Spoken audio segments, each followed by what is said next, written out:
we are trying to come back here. All right, remove, add window capture. I don't know, the first time I tried to start streaming we had some lag or something like that, so I'm trying to fix it here. We're a little bit low on time.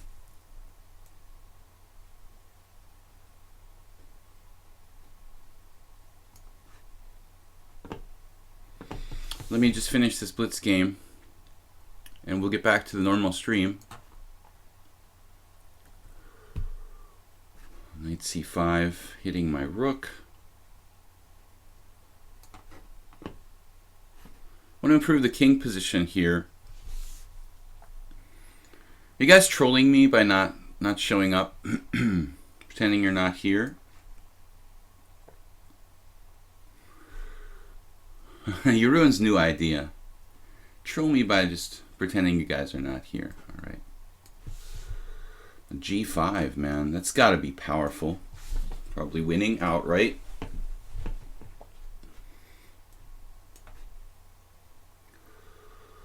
King position, outside pawn, pawn up. 2 pawns up in a minute. That looks like plenty. Plenty good enough to win. Video capture device, order up. All right.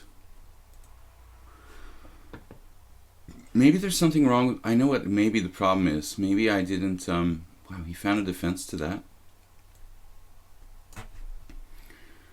Maybe I didn't put lichess on the title. Yep. No, it's there, lichess.org. It is there. Okay, never mind. So I don't understand where everybody is. I don't understand where everybody is here.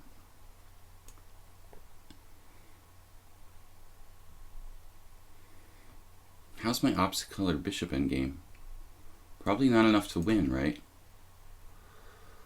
Well, I think I can just kind of go for a sort of zugzwang here. Okay, he lost on time. Anyway, withdraw from tournament. Let's go back. I got a challenge finally. All right.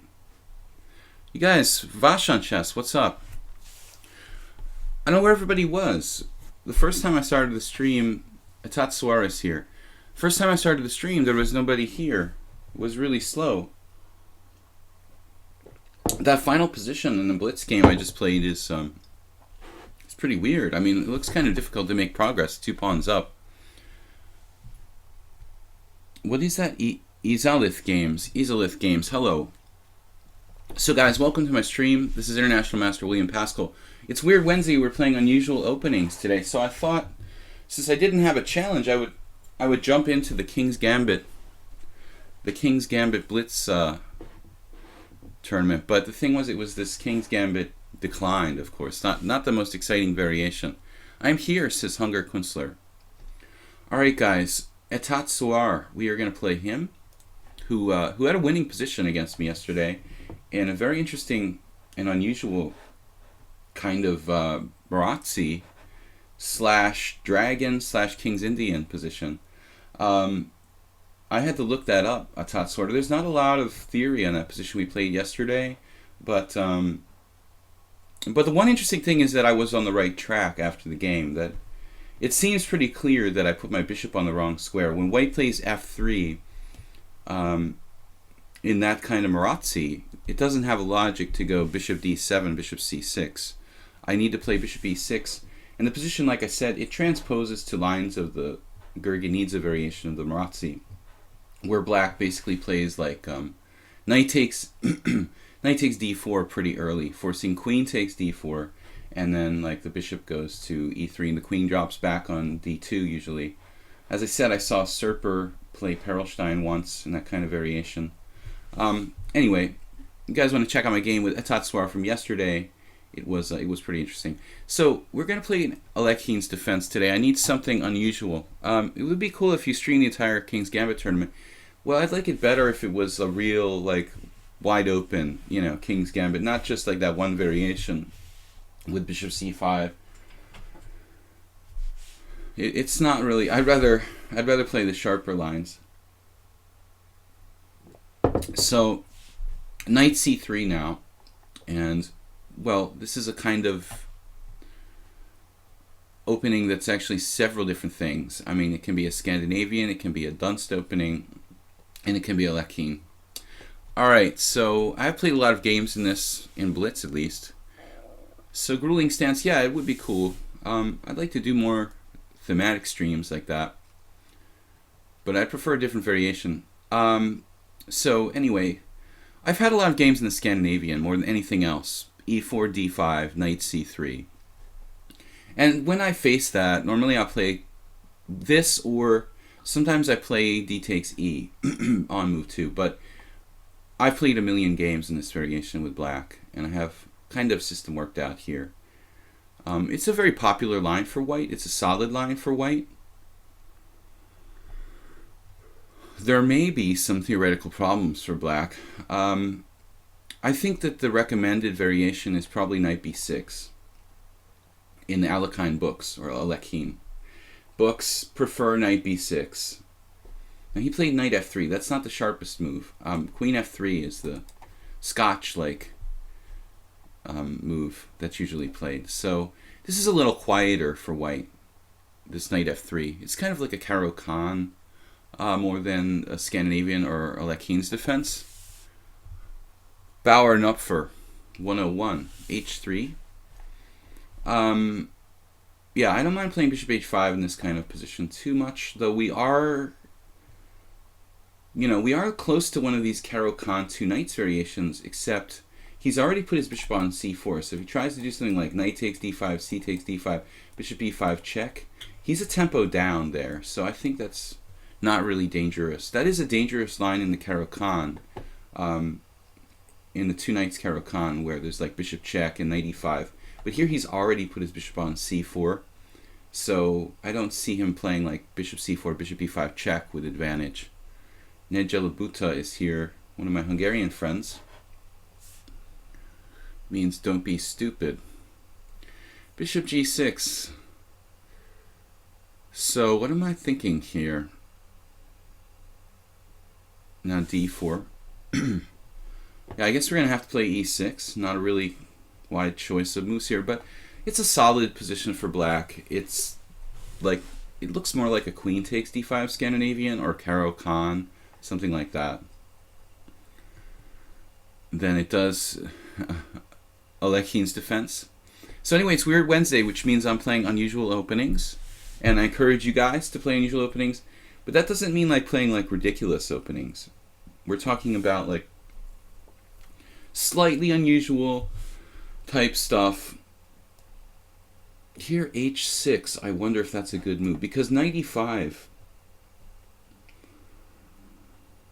yeah, you have to be a little careful with this h6 type of stuff.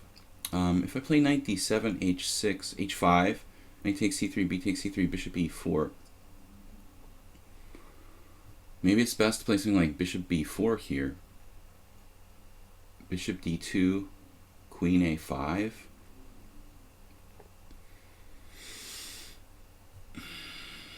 h5, knight e5 again, very annoying, and I don't think I want to go there. Interesting. We've got a lot of time. Bishop e4 is one way I can control the e4 square. I don't really like playing bishop b4. I don't like the idea of giving up my dark squared bishop under any circumstances. It just occurred to me though that I have knight to b4. That doesn't really do anything because white can play bishop b3. I really would like to play some kind of safe move here. Knight d7, but h5 starts to be very... Actually, knight d7, yeah, h5, knight takes c3 followed by bishop e4. Maybe that's the best way to go here. Don't like bringing his pawn to the center, but he's got a lot of weaknesses, so we're going to try this. I don't know. I don't know if this is best or not. He gets a little bit of play, but then again, like, where's his king going in the long run? Is white going to have a safe king if he allows like knight takes c3, b takes c3?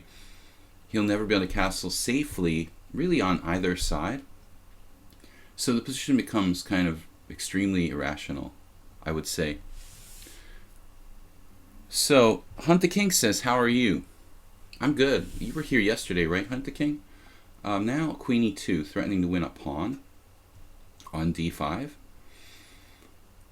And also threatening to trap my bishop, which is maybe the biggest problem in this position. Tricky.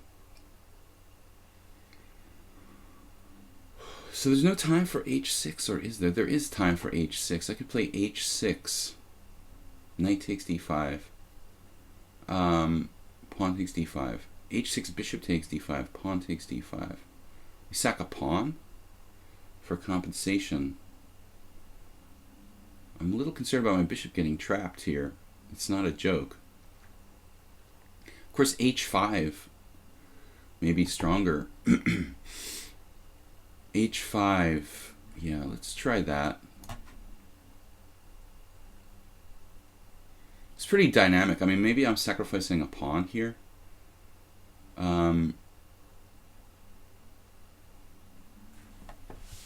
But, like, if he gives up his white squared bishop, I don't know. I mean, it looks pretty active for black. And then he's in danger of losing the pawn on G4, so he doesn't really have time to win a pawn. I thought this is a nice active way of playing. I don't want my bishop to get trapped. I stop H5. I've got tricks with Queen A5 check.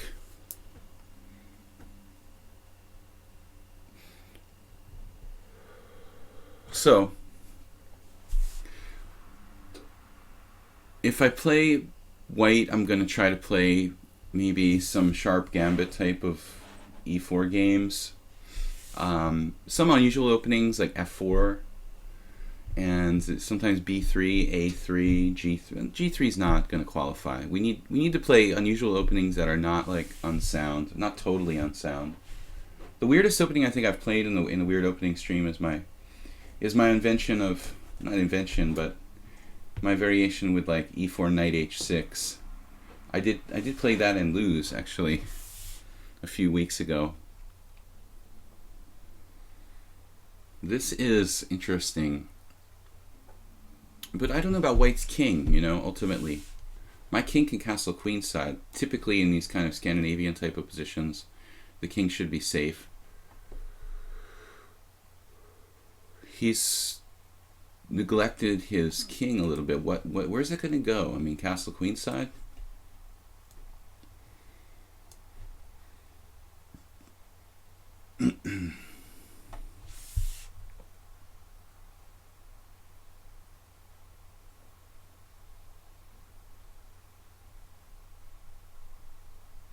And I also have rook takes h5. If he takes here, I could play rook takes h5. Kind of interesting. Saving the pawn. I'm not sure if it's better to play bishop takes at h5 or rook takes h5. If he plays knight takes d5, I guess I'm just taking on g4. His whole structure looks pretty insipid after that. Though he does have some tactics, like bishop f4. I guess I can meet that with rook c8.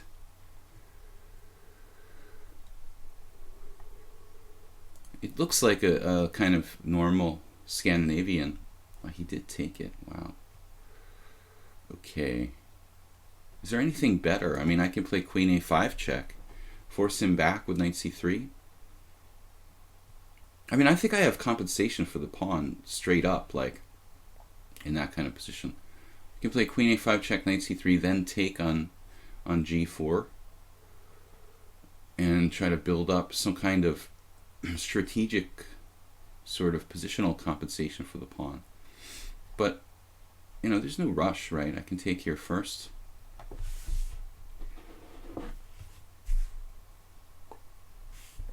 Okay. Yeah, I don't know why I didn't see that, but that's a very, very aggressive logical move.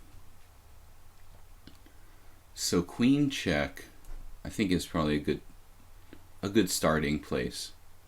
We need to drive that knight back. The knight is threatening very problematic things here. So we're down a pawn, but we have active pieces, bishop pair, good squares for our pieces and whatnot. What do we do? Rook c8, something like that maybe? He's got d5. Bishop b4. You can play bishop to b4.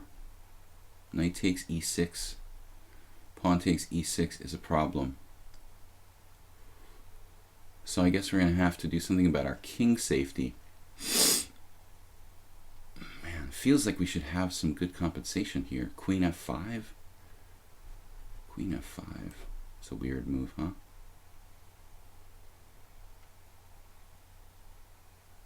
Seems like a weird move to play. Queen f5. It defends against knight takes e6. It saves the pawn on g4 and it threatens c2. So, what the hey? You know, that's what I say. I think it's not a bad move. If he does d5, maybe I'll play e5. Wow. Should I castle long? Looks kind of dangerous, but everything's dangerous here. Queen takes c2. What is going on around here? Bishop e7, maybe just a safe move.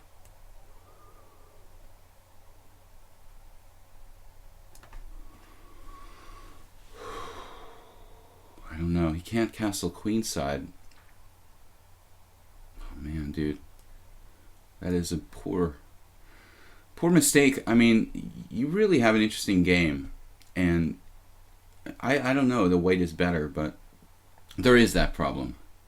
I mean, it looks like a pretty interesting position. I said before there is problems with the king, though. It doesn't really know where to go. You want to castle queenside, but I guess it's not that simple. No, I mean, interesting game, though. Hunt the King is up next. Stream is okay. Good day, what's up? I'm not down a pawn, I know. I hung on to the g4 pawn. That wasn't really the plan, but it's sort of... I felt like I was going to be down a pawn because that pawn was... I was going to, like, give it back, but I never really got around to giving it back, so it wasn't down a pawn. Alright, Hunt the King now. Played c4, and it's really hard to play, quote-unquote, unusual opening against c4. I mean, the wing gambit reversed. I just don't think so. So what to do? Well, we can try to find something interesting here. You don't recommend castles long. Yeah, we were kind of hoping for that move. Welcome, everyone. I'm International Master William Paschall. We are streaming here on lichess and Twitch. It's Weird Wednesday, so we're playing unusual openings and trying to find something unusual to play against the English. I have played a bunch of games with Bishop b4. It's almost like a mainstream variation, to be honest. I don't know what Hunt the King does after. Let's try knight f6 here. We haven't had a chance to play the... Is it a Spanish Grandmaster who used to play this gambit? Or Argentinian, I don't remember. Involving b5. But as I said, it's hard to find unusual opening against c4. He played e3. Now what am I going to do? Hunt the King. It's like... We could play b5 here now. I'm trying to find something, but... Dude, you're making it very difficult for me to play an unusual opening. If you played knight f3, I can play b5 there, or e4, excuse me. e4 followed by knight g5, b5. Guys, I'll show you. Knight f3, e4, knight g5, and b5. But now, we're not really getting in the spirit of things here. Let's play... I know what I'll do. Vashon chess, that's you. So, we're going to play the Smith-Morra with colors reversed.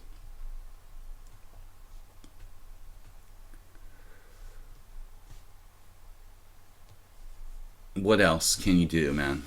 But play the Smith-Morra reversed. Oh, I had a funny game against a guy. I think I've related this story, but a lot of you haven't watched every single stream, so I can do it again. There was a Croatian IM who played in this GM tournament I played once, who was like really obsessed with the Smith-Morra, and all his career he played the Smith-Morra. So I'm not really fearing the Smith-Morra, and the guy plays only Smith-Morra with white against the Sicilian, but I had black against him, so I was like, oh man, I wish I had white against him. Excuse me, I had white against him, I wish I had black against him. So I was thinking, what can I do? And I said, oh wow, I can play like c3 on the first move, and then when he goes e5, then I'll play c4. And he'll have to play the Morra gambit, you know, with like c3, e5, c4, d5. And we'll play the Morra gambit with like correct tempos, just with like the colors reversed. Hunt the king. Dude, you have to take on d5. Now you're spatially in trouble here after d4. So anyway, he ended up like ruining all my plans. I played c3, and the guy, he played d5, I think. No, he didn't play d5. He played f5. That was it. The game went c3, f5. I was like, wow, that's weird. Actually, c3 is not a bad move against the Dutch. There are some, especially in the Leningrad, there are some special variations with c3. So it worked out. I won the game anyway.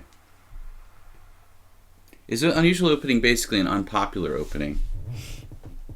Not necessarily. I mean, some unusual openings, you know, this is terminology that's... we're having fun, basically, without playing totally unsound stuff.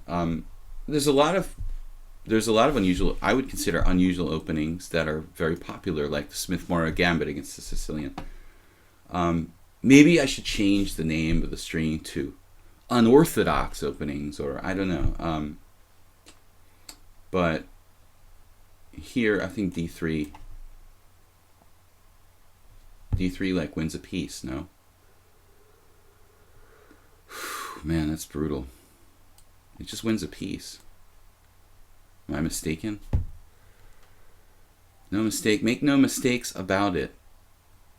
d3 wins a piece. Gapawa.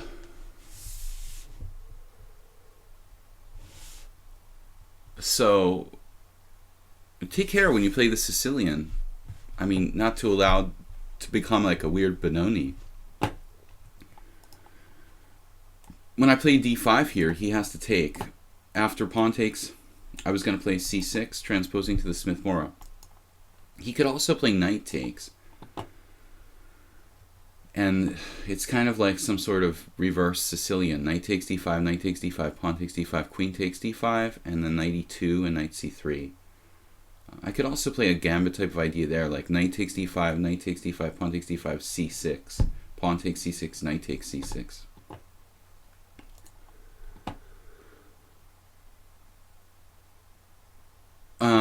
I mean, there's a lot of openings I would consider to be unorthodox and that are still fairly popular, but not like totally correct. Like, for example, Polish opening, like 1b4, or Birds opening f4, b3. b3 is kind of on the margin between like a respectable opening and like something like unorthodox.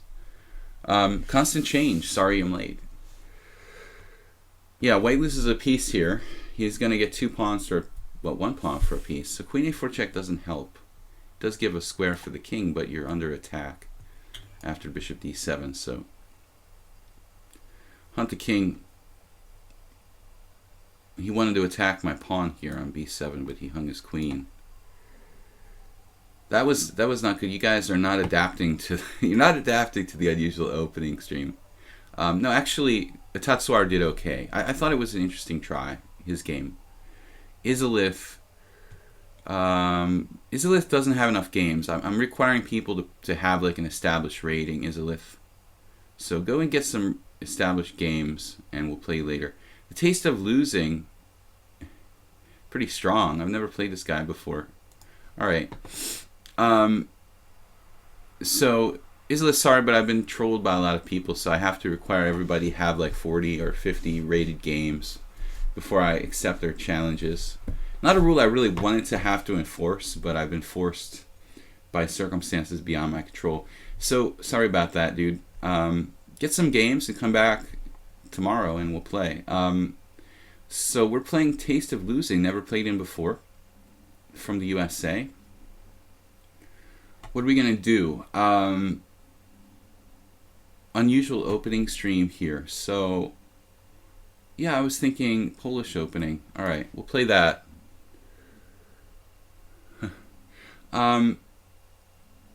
Yeah, I mean, this is an opening that's fairly popular, but I don't really have that much respect for it straight up. This is the best move for black, e5. Trading pawn for pawn. Bishop b2, bishop takes b4. I was at a tournament last week where one of my opponents had to play a game against one of my opponents during the event later played somebody who played this, and the guy that I was talking to, the guy I played, won a very nice game with black in this line. So instead of playing bishop b2 and trading my pawn, I'm going to play a3. There's something to be said for this. It's actually like a St. George defense with colors reversed, but I mean, I found that black develops very quickly after like bishop takes b4. So there's some argument. I mean, yes, on well, f5's okay. That's interesting. In general, the e5 pawn is more valuable than the pawn on b4. But if you analyze this variation quite a bit, black gets very quick development. This variation is actually recommended by Grandmaster Andras Dorian. I live in Hungary, so I know all the Hungarian players, and Dorian recommends this line for black as maybe like the best. And I think he's right, one of the best anyway. He analyzes a couple different lines, but we can actually get into a sort of King's Indian type of thing if black wants to.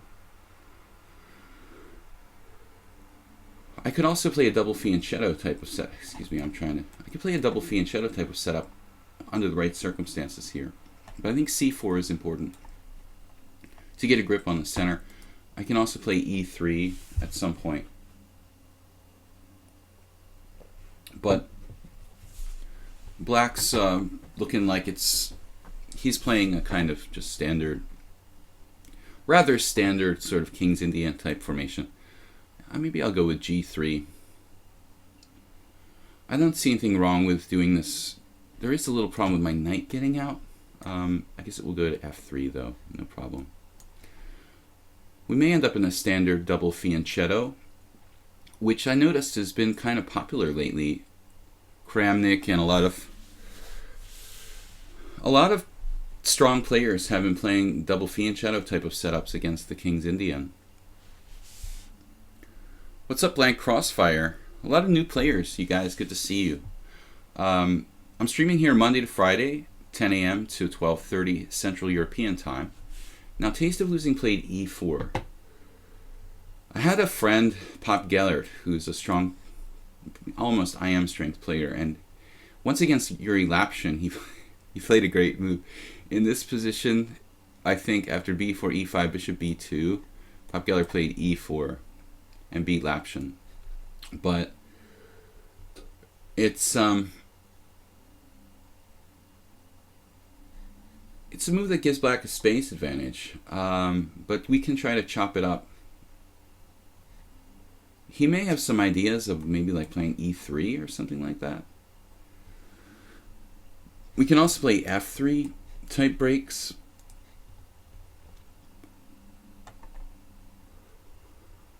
I'm a little bit just keeping my eye on this idea of black playing e3 here. I have a lot of potential moves. Knight h3.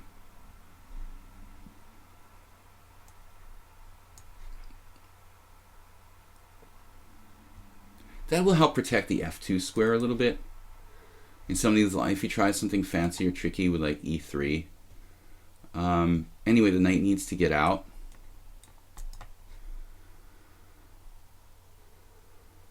I wasn't sure what was going on after like d3, e3.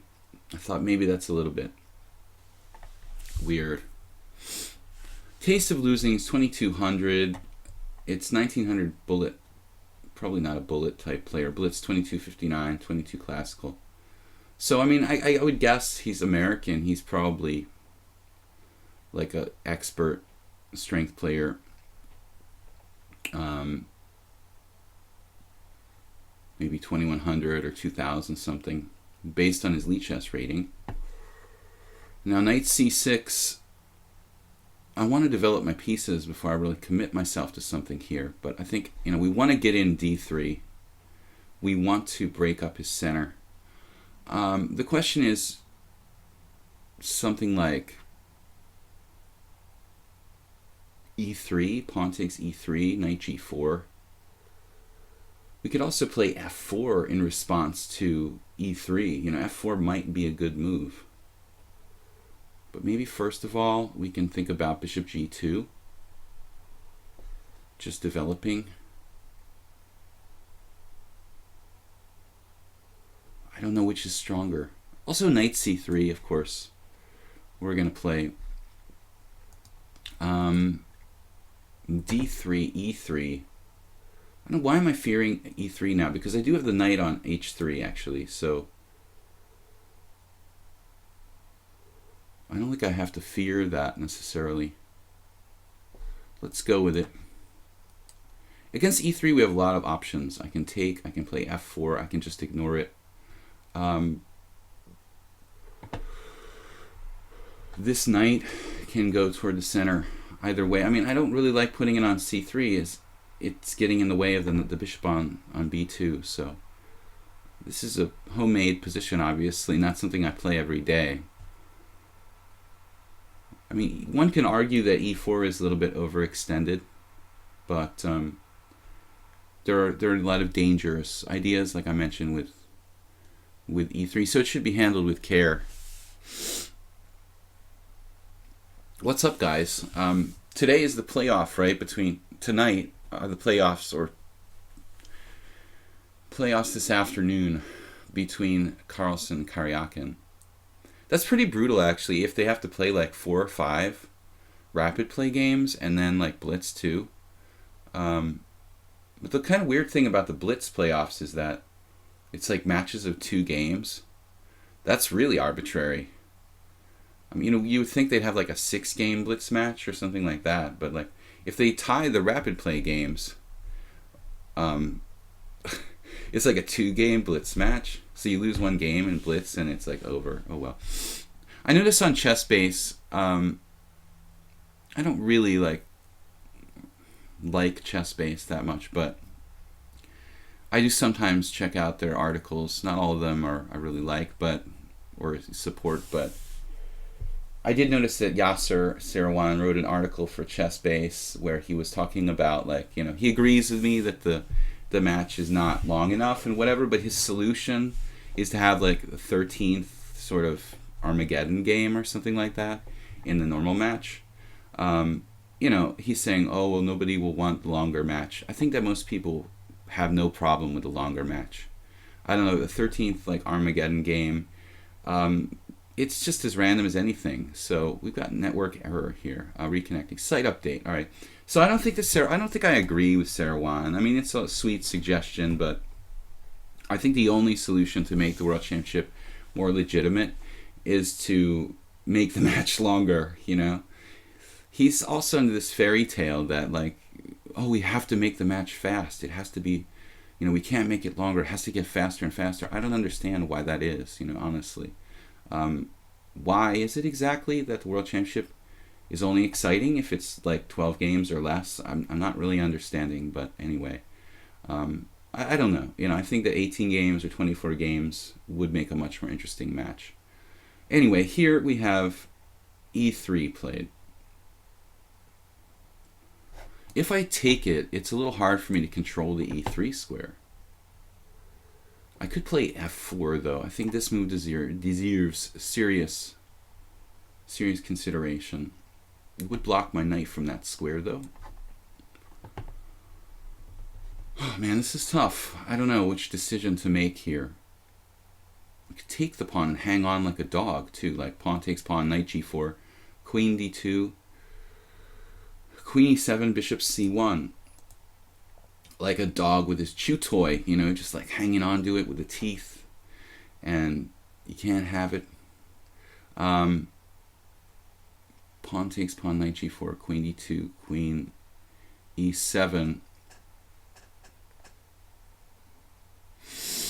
Probably not bad for black necessarily. Anyway, whatever. It's all good. The classic games. We're hanging on to the chew toy. If we take on... Oh, he just took on f2, okay? I kind of was expecting the other line for some reason.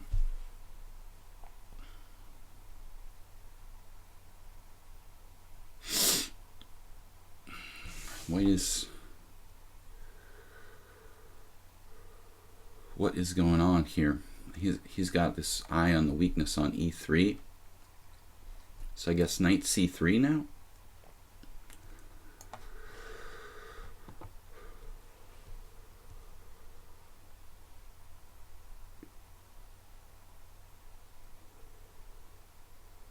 He's quite fast. Interesting game. Definitely non-standard. Yeah, I mean, I don't see any reason why 4 rapid games. Saronchi, I thought it's 4 rapid games, yeah. But if there's no decision for the 4 rapid games, what I'm saying is it goes to 2-game blitz match, like 2-game blitz matches, up to 10 games. Well, that's never going to happen. You're never going to have like 8, tied blitz matches. I mean, somebody's going to win a 2-game blitz match. It's pretty random. So I don't think we have to worry about that possibility, It's not going to be tied after like 3 2-game blitz matches. That's pretty random. So anyway, double fianchetto. I think the blitz match should be like a 6-game match. Anyway, it's kind of like whoever thought of this format, just like they thought it up in like 7 minutes or something. Some FIDE politician. Oh, we need a format for the World Championship match. Yeah, okay. I came up with it in 10 minutes. It'll be 2-game blitz matches. Like, what's that? Just totally arbitrary and stupid. Anyway, there's a good chance that will happen. Knight d5 here. The first time I've really been happy with my position, I think, in this game, or really somewhat confident with my position. He's not really fully developed, and my bishops are kind of raking the board here. So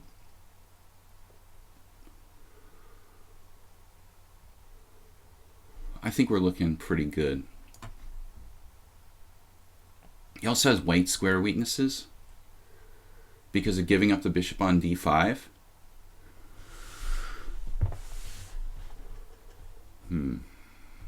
That doesn't mean that like I have some decisive advantage. Castling queenside, probably not a good idea for black.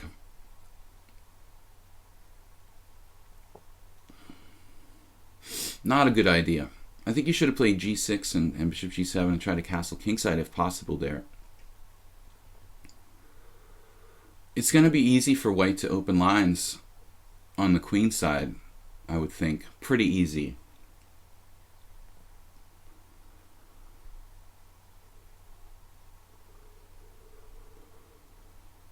a5, b5, or maybe just b5. Yeah, b5 is coming. I mean, this is difficult to do anything about. Ultimately, you can stop it for maybe one move at the most. You look at the study you created with your 9 tournament games. Some interesting games there. Solid performance overall. I lost. Yeah, I didn't really. Well, the story about losing to the GM was a pretty weird situation. It was the only double round during the tournament, and I really got kind of screwed. But as I said yesterday, excuses are universal. Knight b3 now. What's up with that? Queen b4. We're going to drop our e2 pawn. Then his queen is almost trapped. What if I just take on a6 here? Open it up. Looks good. Bishop somewhere. Like bishop d4. Queen a5. Rook b1. Taste of losing is pretty fast. Yeah, I guess the a file is not doing anything for me here. We're going to go rook a b1. Keep the other rook here. Probably not necessary. I could just play e4 if he tries anything along the e file. And shadow bishop. This is actually pretty powerful. Good defender. Some offensive potential. Positionally, white's close to winning here. Yeah, thanks for checking out my games. I did upload them to a study, guys. If you want to see my games from the tournament I played last week. We lost one game to Grandmaster Konstantin Chernyshov. I was better, and I just wanted to draw because it was the second game of the day, the only double round in the tournament, and I decided to try to force a draw in a very stupid way. And then he was slightly better and ground me down. But other than that, I think my games were pretty solid. Just a pity that I kind of threw him the tournament, because that was the only decisive game between the top 5 players. And it sort of decided the result of the tournament, this one arbitrary game, so was not happy. We have a very strong position. 2 bishops. He's going with this now. What's up here? Bishop h3 is one idea. Wow, what a weird position. One idea. I had a crazy idea here. It might work. Yeah, why not? g6, yeah. Knight g4. Knight takes g4.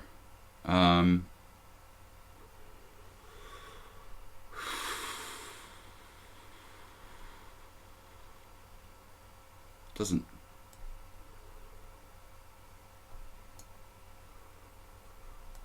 I guess we should just take here instead of being too fancy.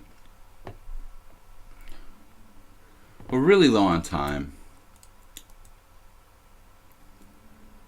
Black's actually got some counterplay here.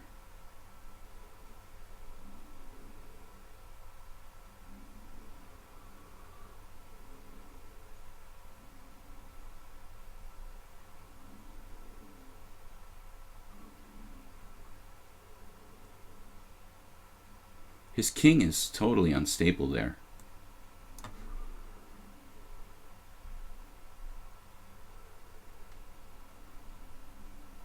Just leaves his king on c8 like it's no problem.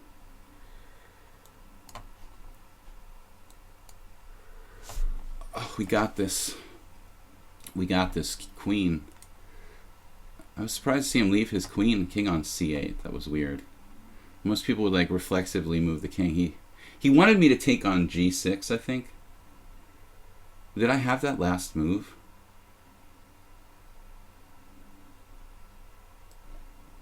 Maybe I'm crazy, but I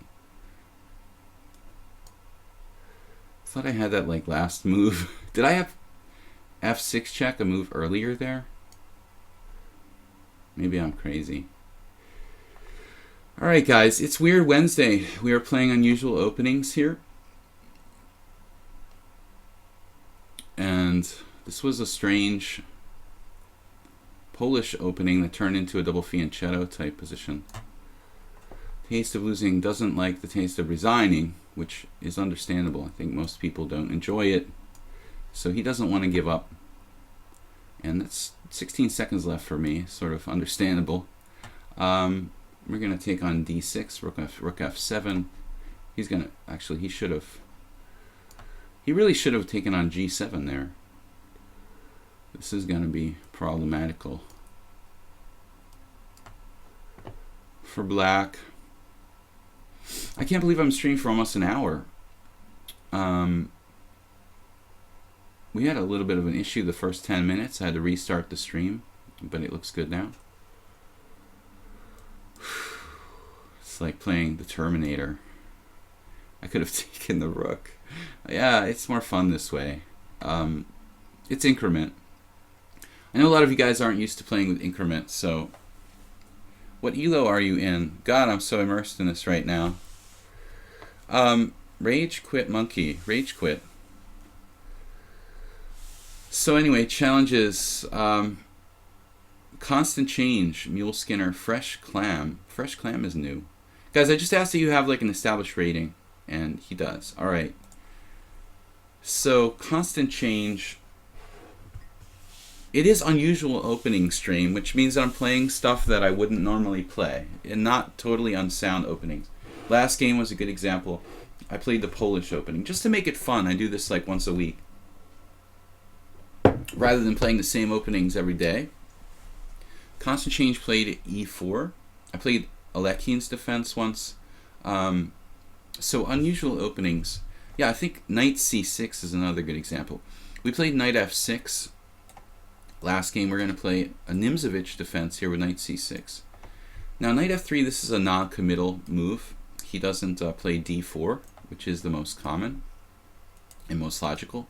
He's maybe hoping I'll transpose to a more usual sort of opening here. So, I don't know. I'm not a believer in any of these ridiculous gambits with like f5. We'll leave that to Kamran Shirazi. And, excuse me for a minute, guys.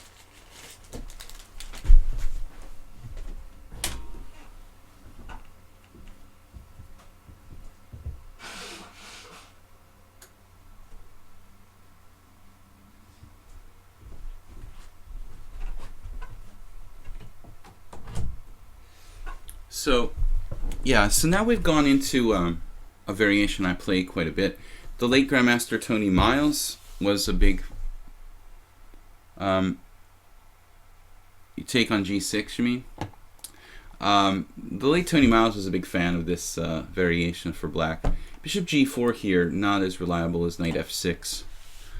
Usually when you play the Nimzovich, black plays like knight c6 and then d4, d5.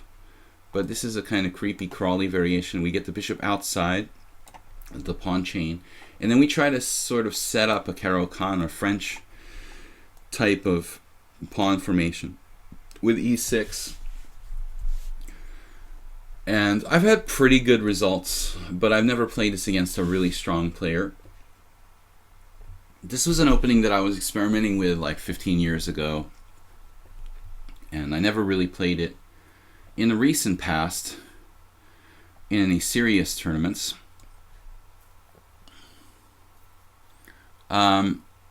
So, MVK Crisis.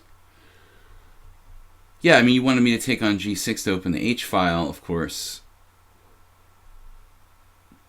Black never really solved the problems of development in the last game. But I think the opening was interesting. I mean, e4, debatable, provocative, and dangerous, but he never really found a great trick or tactic. Bishop e3, now d5. I don't know. I mean, I don't have to play d5, but that's the general strategic idea here. And other players who played this sort of system, well, the late, great Viktor Korchnoi experimented with knight c6, surprisingly, when he was a young master. I saw at least one game from the early part of his career. And now knight d2.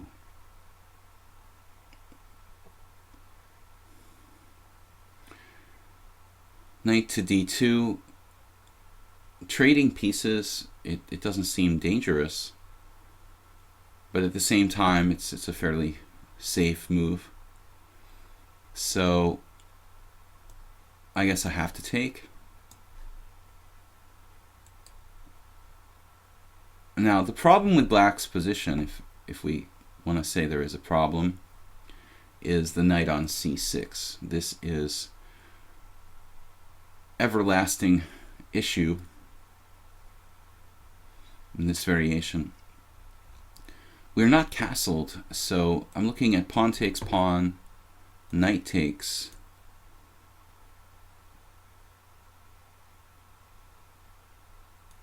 Oh man, knight takes d4, bishop takes d4, queen takes d4, queen b5 check at the end of the lines is going to create, so this idea at the end of these variations is going to create some problems for me.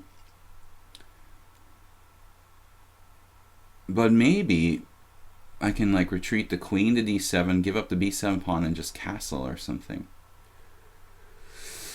Pawn takes e4, knight takes e4, knight takes e4, knight takes d4, bishop takes d4, queen takes d4, queen b5 check, queen d7, and then queen takes b7.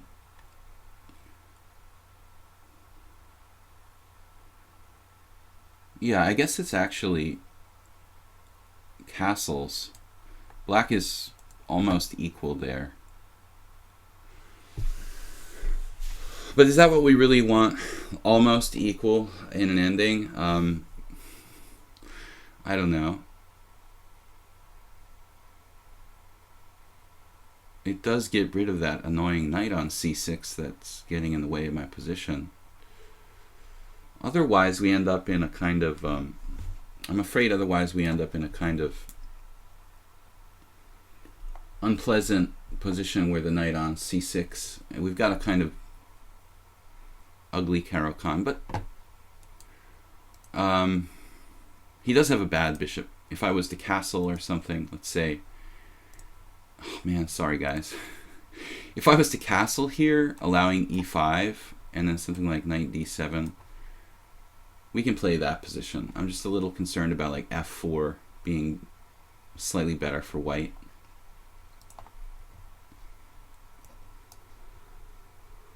Let's make sure we haven't overlooked anything here. Take, take, take, take, take. Queen takes b7. Castles, rook d1. Well, I guess there we'd have to play queen c8.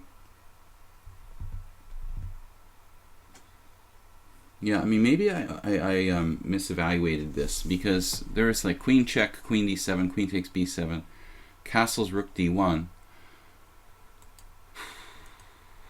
And I could play, no, I can't play bishop d6 there. Queen c8 is forced. I have queen a4 actually. No, that drops a pawn. No, that's okay. The queen a4, and then c4 for white. And I end up with a awkward position. I'm not so sure about this. This actually looks bad. I'm slightly worse here. Knight takes d4, bishop takes d4, queen takes d4, queen b5 check, and then queen d7, queen takes b7, castles kingside, rook d1, rook fd1, and it looks like I'm in serious trouble. But maybe we can defend, but I don't like it. It looks like he's going to play queen c8 or queen a4, c4, or yeah, I don't like this. I'm going to just castle here.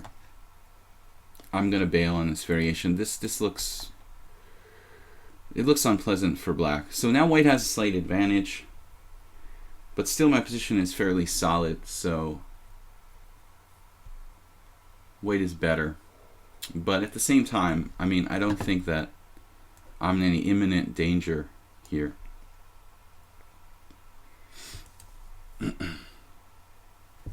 Mubat striking for the excessive caps.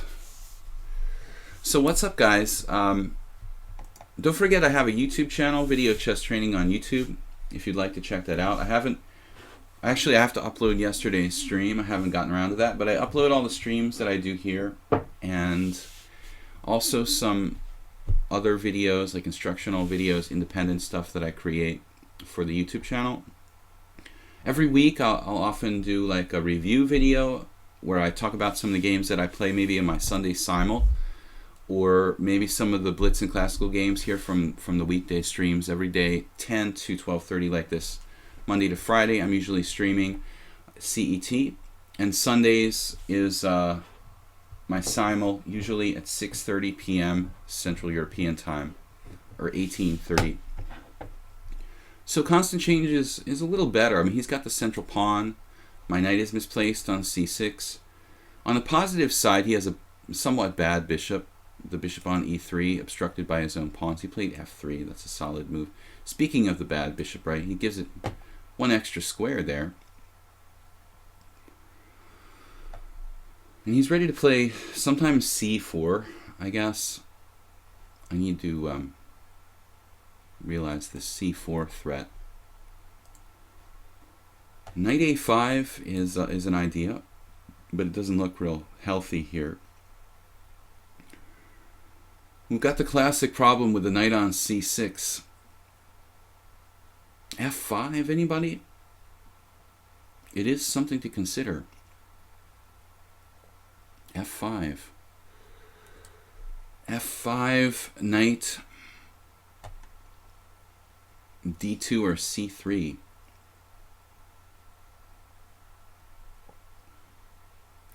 f5 looks like a move the computer might like. We do have some weaknesses, but we also need some space. White's going to be playing c4 soon. All right, let's give it a try. I don't like weakening myself, but I mean, I'm pretty well mobilized. Maybe we can do some stuff, do some damage on the file here. Queen, where do we want to go? Queen d7.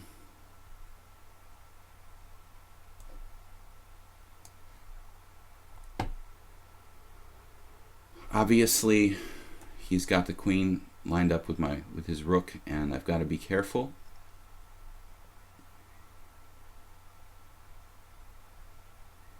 But I still have the feeling that black is probably okay here. The thing is, some positions are putting the bishop on f6. He can't play knight g3. The other rook coming across. White is slightly better, but I think that black's position is playable.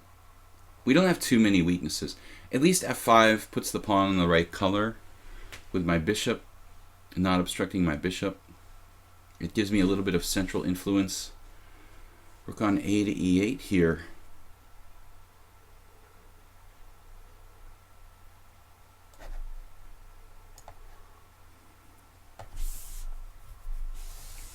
Some play against the queen on e2.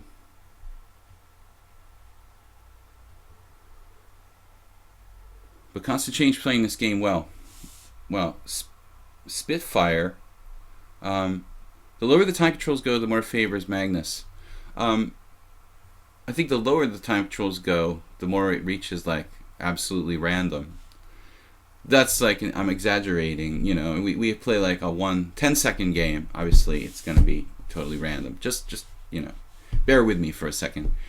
In 1 minute chess, it's going to be very, very random, right? But yes, I agree in general that like rapid chess is probably the place where Magnus wants to be. Whereas Blitz, he's not really a Blitz specialist. He is good. He is very good. But I think the rapid chess would be his forte, probably. Bishop f6.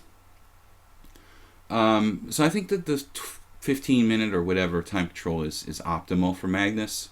5 gets more random. And down to like, you know, if it were 1 minute, it would be like really random. But anyway, that's where we're at on that topic.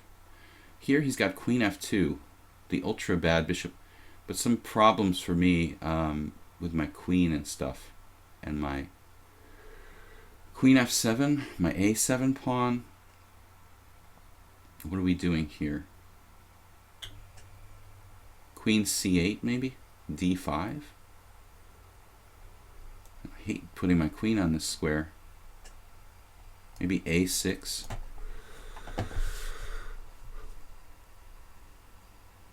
I don't want to hang my a7 pawn in any variations. I generally agree with Spitfire that the faster time controls probably favor Magnus more than they do Karyakin a little bit, but still, it's still relatively random, isn't it? How about like queen, let's see, queen c8? My rook is getting trapped in some lines on f8. I don't like that. It's not really good. Queen f7. Man, this is a weird move. I'm going to play rook c8. Give this rook some squares so it doesn't get trapped on f8. And then we're going to move rook fe8. And then the queen will escape over here. Basically trying to put everything on white squares so he can't get me. And then a3, we have knight a5 sometimes. Maybe last move I had knight a5 with the idea of queen c6 and trying to get him on the white squares. That might have been pretty strong. He played knight a4. If knight a5, it's a little late for that now, isn't it? What is this? What is this? 13, 12.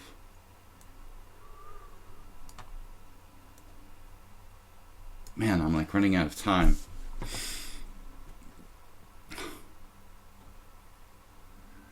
Knight a4, nice move. He has 3 minutes. It's pretty strong. 3 minutes.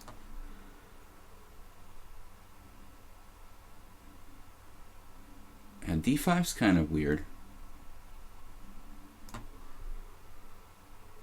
I mean, it didn't seem to really gel with knight a4. Oh man. Actually, just blundered. Or did I?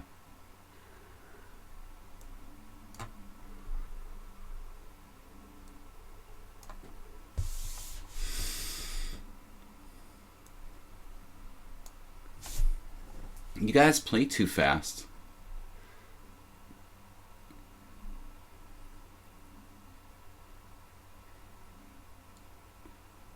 Trying to blitz me in my time pressure, but it's not sudden death. You guys have to keep the increment in mind.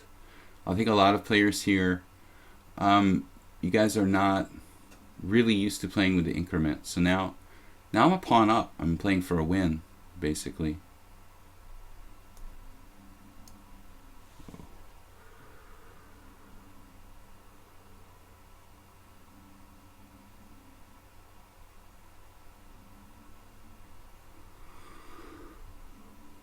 Have to err on the side of caution here. I mean, white has a really serious compensation for the pawn with the well-mobilized pieces control the open file. I mean, actually I was talking about a similar rook ending with one of my students yesterday. There's queens on the board here, but this was like a rook ending and there were no queens on the board. Even there, I would say white has very good drawing chances in this position.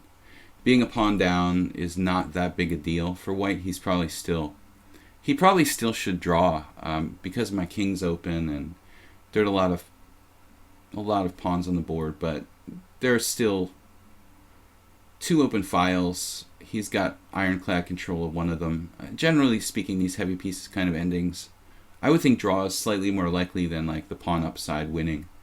But he had the chance to take on f5 earlier, and I had an in-between move like bishop h4, but then he had queen c2, so it looked like he could have actually sniped the pawn about 10 moves ago.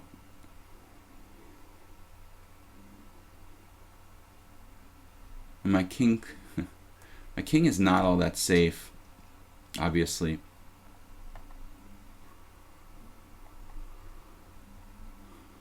Any king and pawn ending would be instantly losing, so white's looking for a queen ending or some kind of rook ending.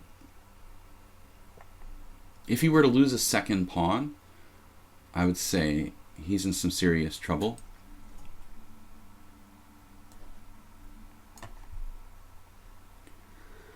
I wouldn't normally make this move, but since I'm very low on time,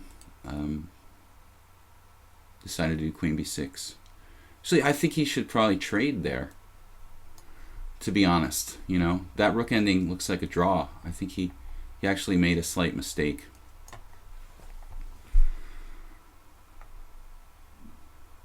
I think that the rook ending looks like the easiest way to draw, in fact. But anyway,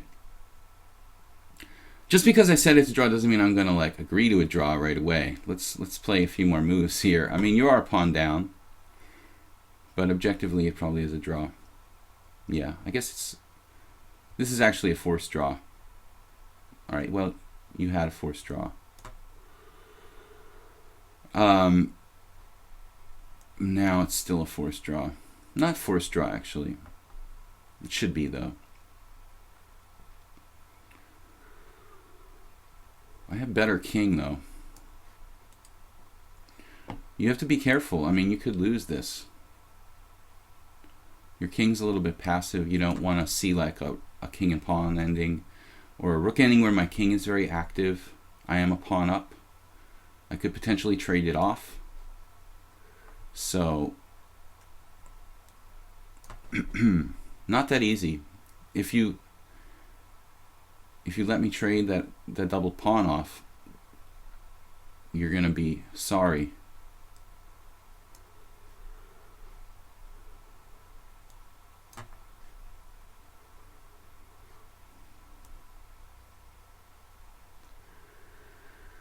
This is a bit awkward. Maybe we don't let you do that. I don't like those rooks getting that active there.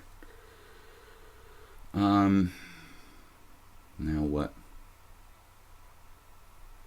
11, 10. I don't know, man. Oh, there. Whoa. This is now getting kind of complicated.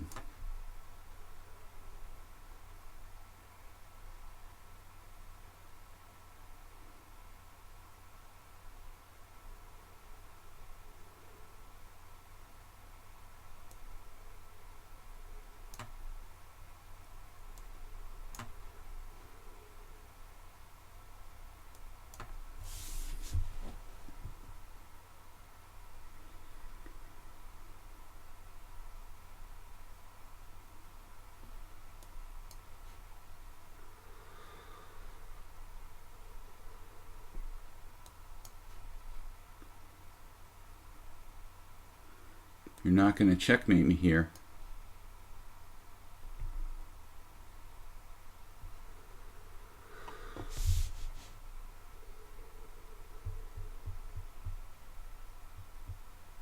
It's probably winning for black now.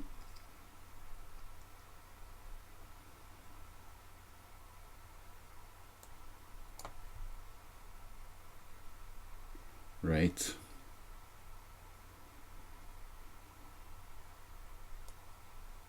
Oh man, I screwed this up.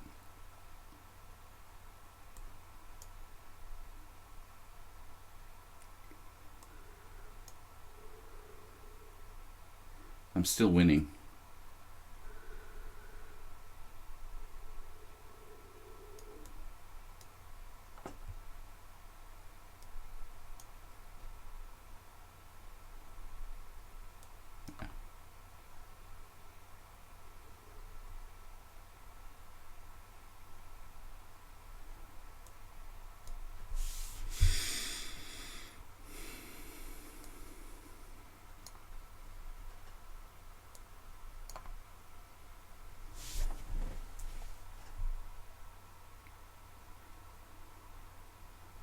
Sorry guys, I've been kind of low on time to commentate too much here, but since I've had 10-second increments the whole game, basically, it's a little bit difficult.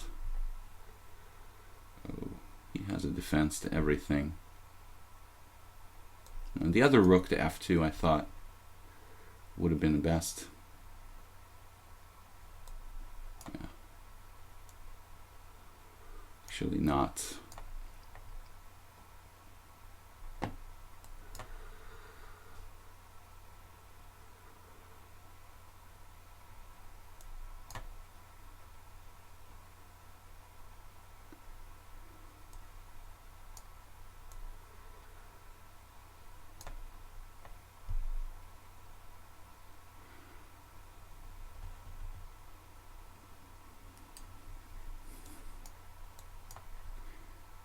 Yeah, it was really should have been a draw, obviously. But I mean, I'm pawn up, so until you force a draw, I should really not accept a draw. Thanks for the game. Mule Skinner's up 8-3. New accounts, yeah, I'm not going to play anybody who's not got an established rating. My general rule of thumb is like 50 games. Mule Skinner, I'm white.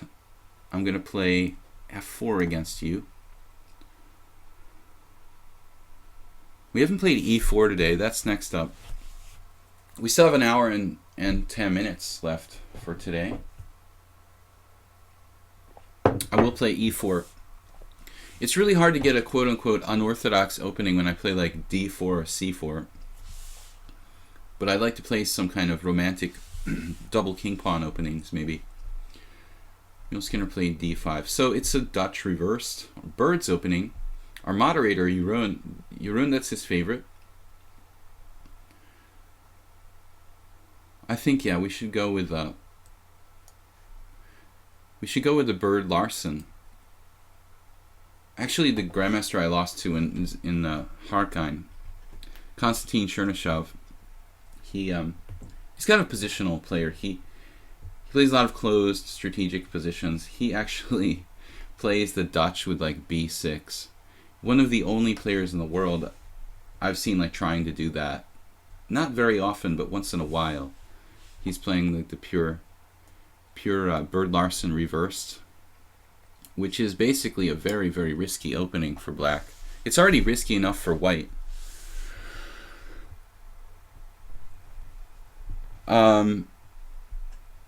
Ain't that a new account? It had the question mark. Who was question mark? I don't remember. So I'm not going to develop this bishop too early, maybe. First, focus on the king side a little bit. You can also play these positions kind of like, it's a little related to the Queen's Indian, or also English defense. If you guys don't know, the most famous game ever played with this system for white was one of Lasker's most famous, Emanuel Lasker, the world champion. One of his most famous brilliancies was actually in a Bird Larsen position where he fianchettoed and played bishop d3, and in a kind of quiet setup, I guess black had played e6. Lasker had a double bishop sacrifice. He did like on g7 and h7. That's one of the most famous games that Emanuel Lasker ever played. Here we can turn it into basically like a Nimzo with colors reversed. Yeah, it's like a lot of players maybe have established ratings in Blitz or even Bullet, but they don't have an established rating in Classical. That's okay. I don't care, as long as it's not like an account that was created today and has like 5 games overall. If you have 50 games in Blitz, or 50, it doesn't really have to be like one particular time limit rating. I mean, I just mean like to have 50 games overall is probably enough. Just so I know it's a legitimate account, not something somebody created to troll me today. So bishop to b5, not the only move, but it's fighting for d4. It's a Nimzo idea. I'm playing like the Nimzo Indian with the tempo in hand. My pawn on f4 here. Now, queen b6. So I don't really want to trade unprovoked on c6. I want to profit somehow. Try to profit somehow from this a4 English defense type of idea. a4, a6. Yeah.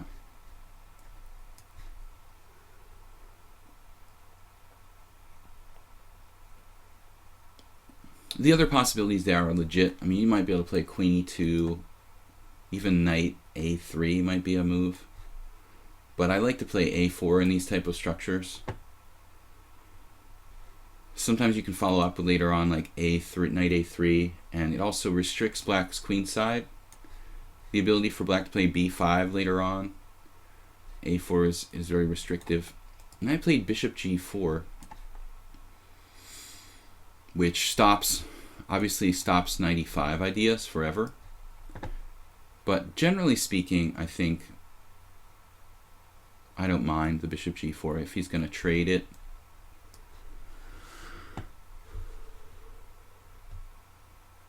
There's no other good way of getting out of the pin, so I'm going to play h3, and you know, bishop h5 will get his bishop trapped, so he doesn't really have too many options. He goes back with bishop d7. That's fine by me. He's induced me to play h3, but I don't think that's particularly... It might even be like a constructive move for white, so I really don't have any problem with that. Castle.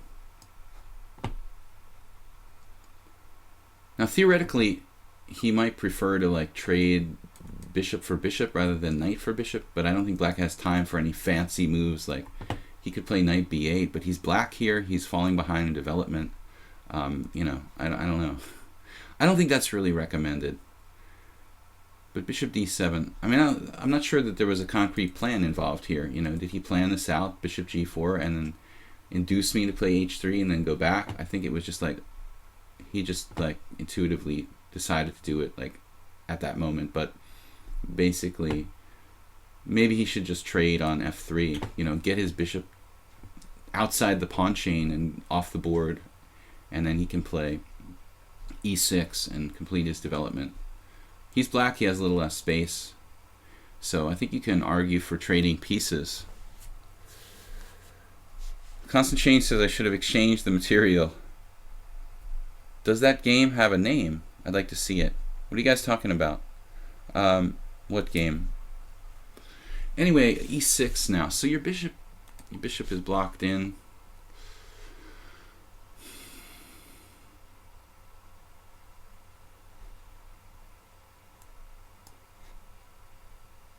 But that guy might be coming to c6, where it later on has some influence.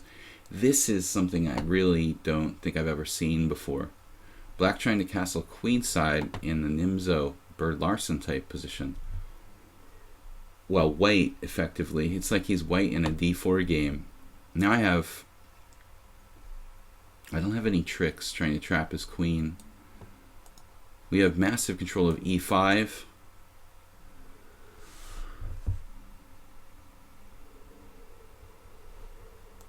His king long term, not really safe, I would think. But what to do here? Queen's Indian issue. Knight on b1. This is Queen's Indian structure for white. Always a problem, you know, developing this piece. You don't want to weaken the structure here with d3.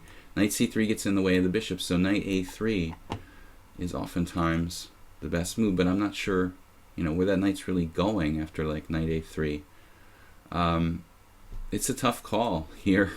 What to do with this knight on b1? He's castle queenside. Well, there's a logic to it, you know. I mean, generally speaking, white's attacking on the king side in this variation, so it may actually be true that his king is safer on the queen side. But I don't think he's trying to do it like with aggressive intentions. I think Will Skinner is simply like putting his king in a place where ultimately it might just be safer. I was going to play queen e2, but then I realized I'm setting myself up for this fork on e4. This is a tough call. I don't know. Knight e5.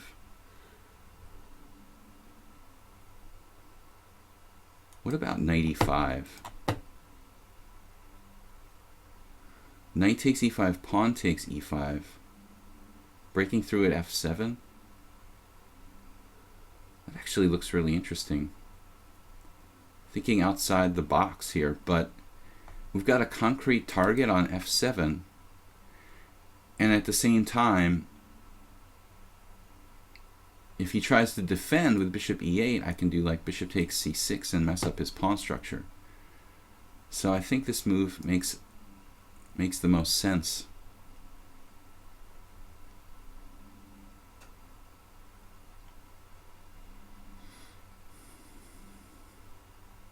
I mean, black maybe has some resources here.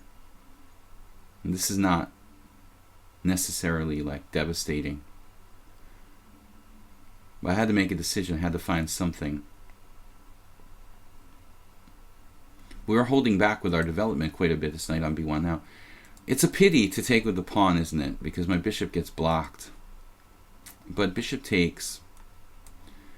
Then what? You know, I do like bishop takes, e5. There is a positional argument for it. Still, black's pretty solid after that. Bishop d6.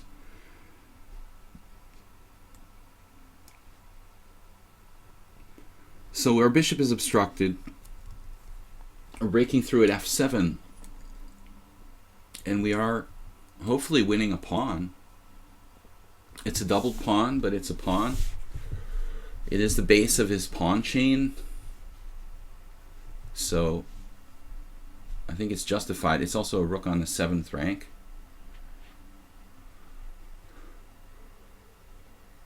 His knight on e4, can it get trapped in some lines?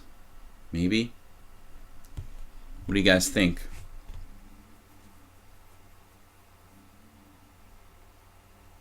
The Lasker game, the brilliancy, saves me dragging through a lot of games. Well, White put his bishop on d3 in that game, and it was a position where, you know, Lasker's opponent, I don't recall who it was now. It wasn't Tartikover, was it? It was a game where Lasker Bauer, that was it. It was a lesser known player, Lasker Bauer. So if you're looking for that game, you guys, you want to find it online or something. Bauer, B-A, like the German word for pawn. It's you know, it was just a position where Lasker put his bishop on d3 sort of experimentally, and Bauer could have driven it away or threatened its exchange with like knight to b4, but he didn't. He left it there on d3, and then it like checkmated him.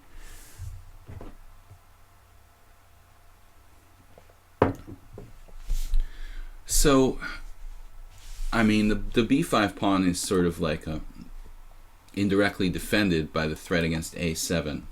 We've benefited from this position a little bit. You know, our rooks are roving from their semi-original squares.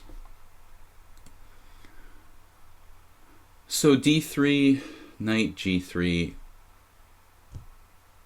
You know, then I can go to f5, kind of block things up. I think we'll snap this pawn.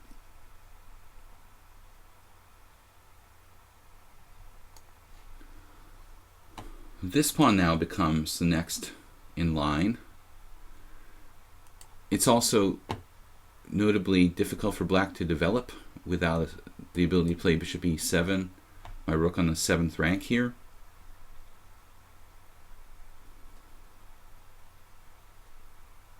There are moves like queen g4, perhaps. But eventually I'm going to have to develop my queen side, meaning this knight on b1.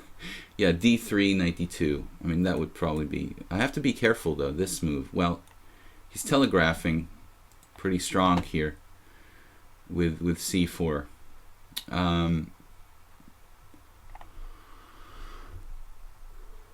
So... well, I can play bishop d4 maybe, and then bishop c5, c3 even. Just rock-like pawn formation. Looks kind of cool. Then my knight, though. How my knight going to get out? That's a pretty interesting move, c4. Mule Skinner. Don't like that, man. This is getting weird. This is getting weird. Do I do it? Well, I think I have to do something. I don't know about this. Well, I can't really complain about getting rid of this horrific bishop. That move, though, I would seriously question. You had to play bishop c5 there, no?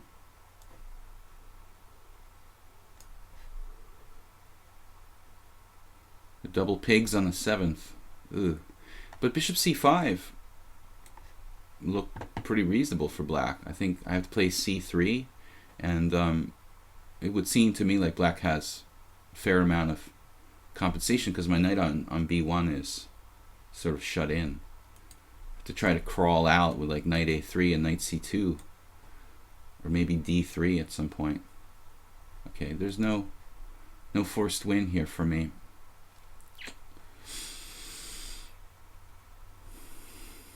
Yes, there is. Of course, I'm just winning a piece. What am I talking about? Rook takes f8 check.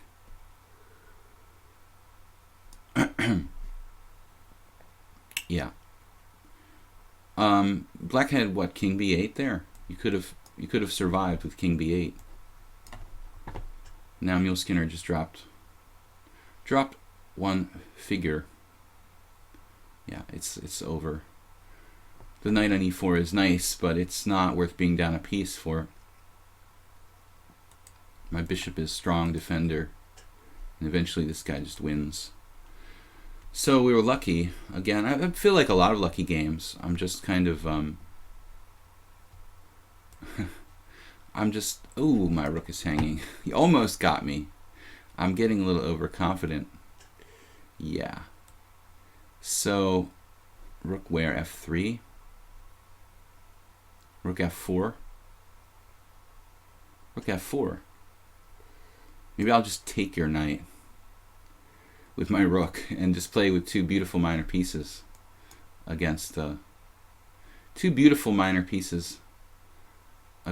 rook. It's got to be good.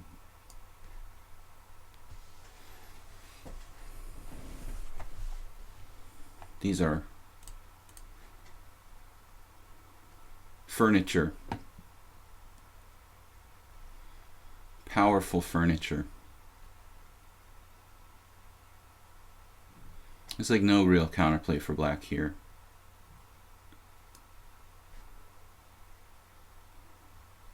Stronger than your average minor pieces against a rook. I mean, they're just posted in the middle of the board very, very powerfully with outposts and all accessories needed. I think these two minor pieces are worth like 7.5 points of material, probably. Maybe 8. The rook is worth 5. We were pretty lucky though.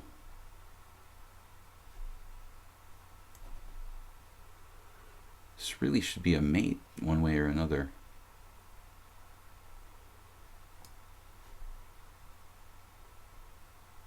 Whoa, stop that.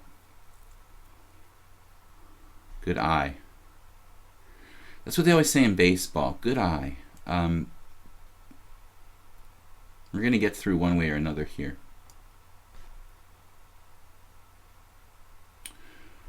Rook c7 now. Queen a f1. Queen a f1. Queen a6. That should be more direct. Queen a6. There's no perpetuals, right?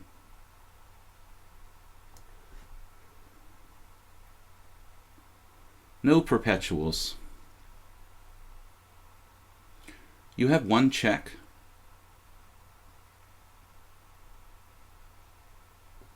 Queen takes check. Oh my goodness.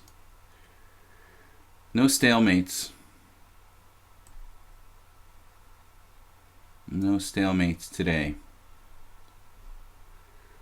Too many pawns for that.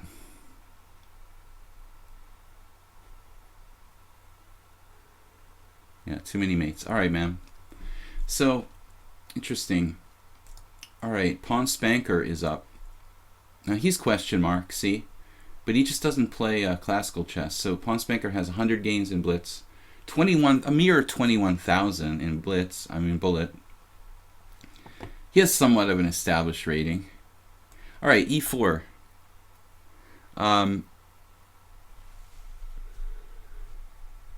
Yeah, that's the most famous Bird Larson attack in the world. e4 and d6.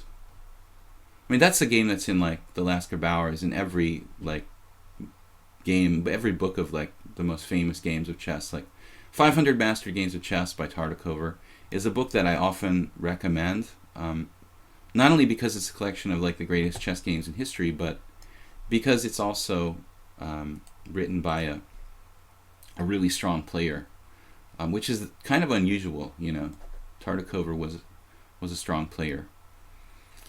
A lot of chess authors of famous books were just like random dudes, like Fred Reinfeld or something, but Tartakover was a strong player in his own right, so it makes it kind of special. Alright, so he plays the check defense here. That kind of makes it an unusual opening. I think it qualifies. Check defense with d6, c6. a6, though.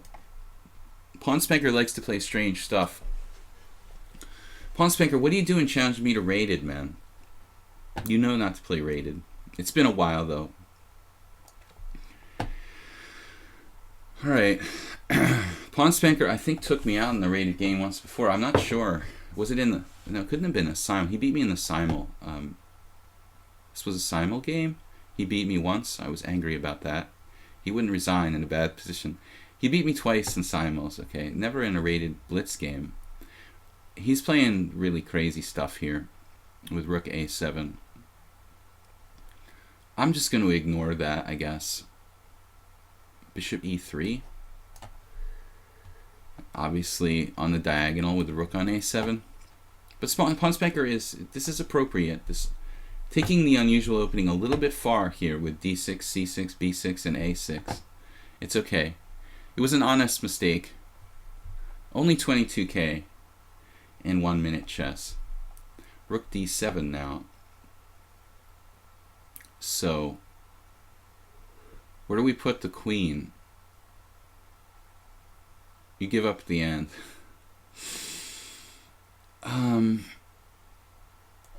It's okay, man. Don't worry. It happens. And we got all the pieces developed. Steinitz style. We're gonna blast him with e5 if we can do it. He's playing like a hippopotamus with his rook on d7. Now rook could be vulnerable to an e6 push. We also have f5. f5 or e5. Which do you prefer?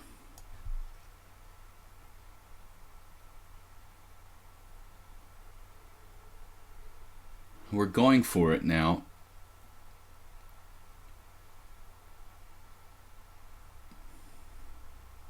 Kind of the way that the other game where I was white, I played against the guy where I played b4. I don't remember his name. Sorry about that. And he played like e4. This is not really overextended. I'm fully developed in this position, so I think it's totally justified. Now, taking on d6 to open the position is kind of tempting here.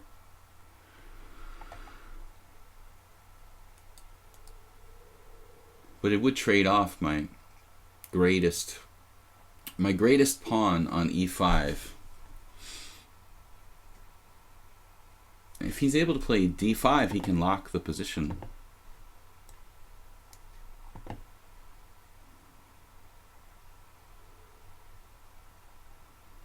Now we have a4. This is going to be a key way to try to open the position. Obviously, g4 and f5, if I was developed.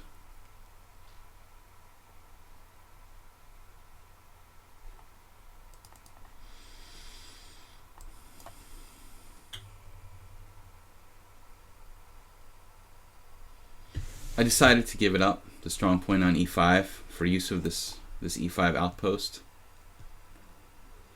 We're threatening knight to c5.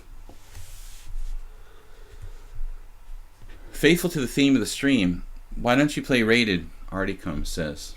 Articum, I thought you'd been here longer than that, but, well, I'm kind of handicapped, in case you didn't notice. Like, I'm talking about the games and telling people like what I'm going to play next, you know, so it's, that's kind of a little unfair advantage to my opponents. Knight takes d7, taking the exchange. I did try to play rated games in the beginning, but it's really cruel for myself, you know. And some of these players I play, not so much today, but some of the players I play in the stream can be like 22, 23, 2400. And so, I mean, you're playing rated games against people who are like 2400. When you're like telling them what you're going to do and like giving them time odds because you're streaming and talking about the game, it's pretty difficult. So rather than do that, I just play unrated. Alright, so he's got a little bit of compensation, I guess, for the sacrificed exchange. But I think it was a reasonable decision under the circumstances. He was in a very unpleasant situation. Giving up the exchange allows him to maybe free his position. Got like hiccups, excuse me guys. Free his position with a small material investment. Can try c5 at some point, maybe to activate the bishop on the long diagonal. Of course, black's play isn't really sound, but one exchange down doesn't necessarily mean an easy win. It's actually pretty marginal. Oftentimes hard to beat the opponent who's down the exchange. If you can't open the position for the rooks, like here, these rooks, I'm thinking about a4 at some point, obviously. Was something I could have played earlier, but it's a move I'd like to get in because it would actually put pressure on b5 and a6 and slow down his idea of playing c5.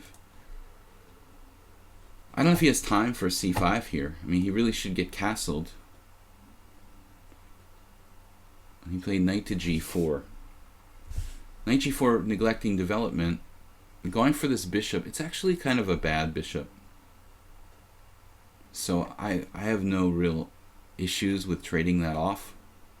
I don't mind trading that guy off.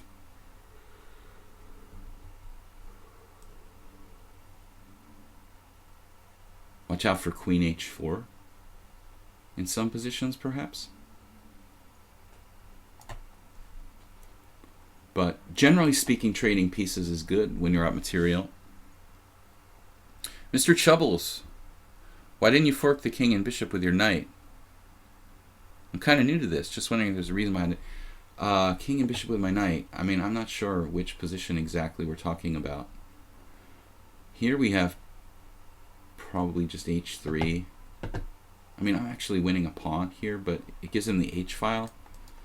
Do I want to take a chance with opening that up? Not really. I prefer not. So maybe we'll just play h3. Sorry, Mr. Chubbles, I'm not really sure like which exact position you're talking about. I'm sure there was a good reason for it.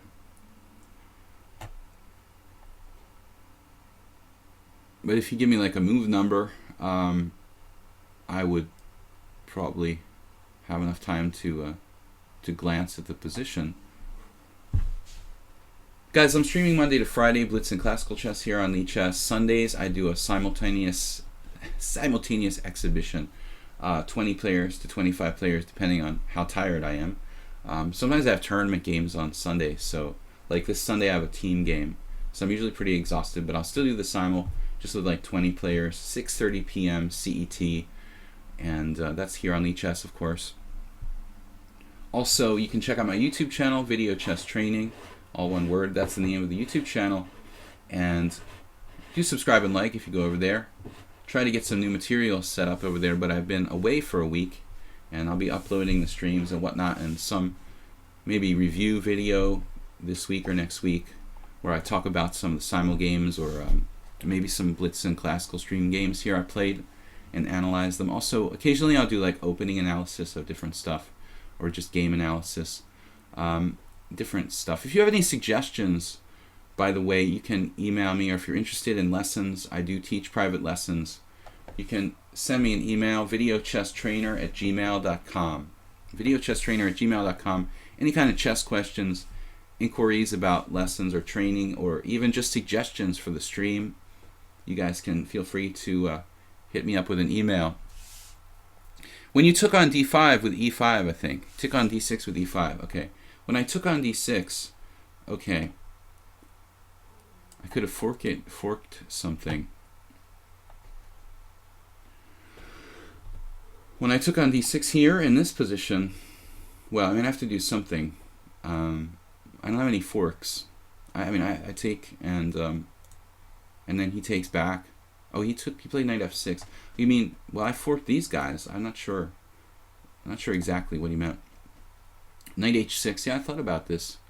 Trying to avoid exchanges. Looking for sacrifices, like knight takes g6 here.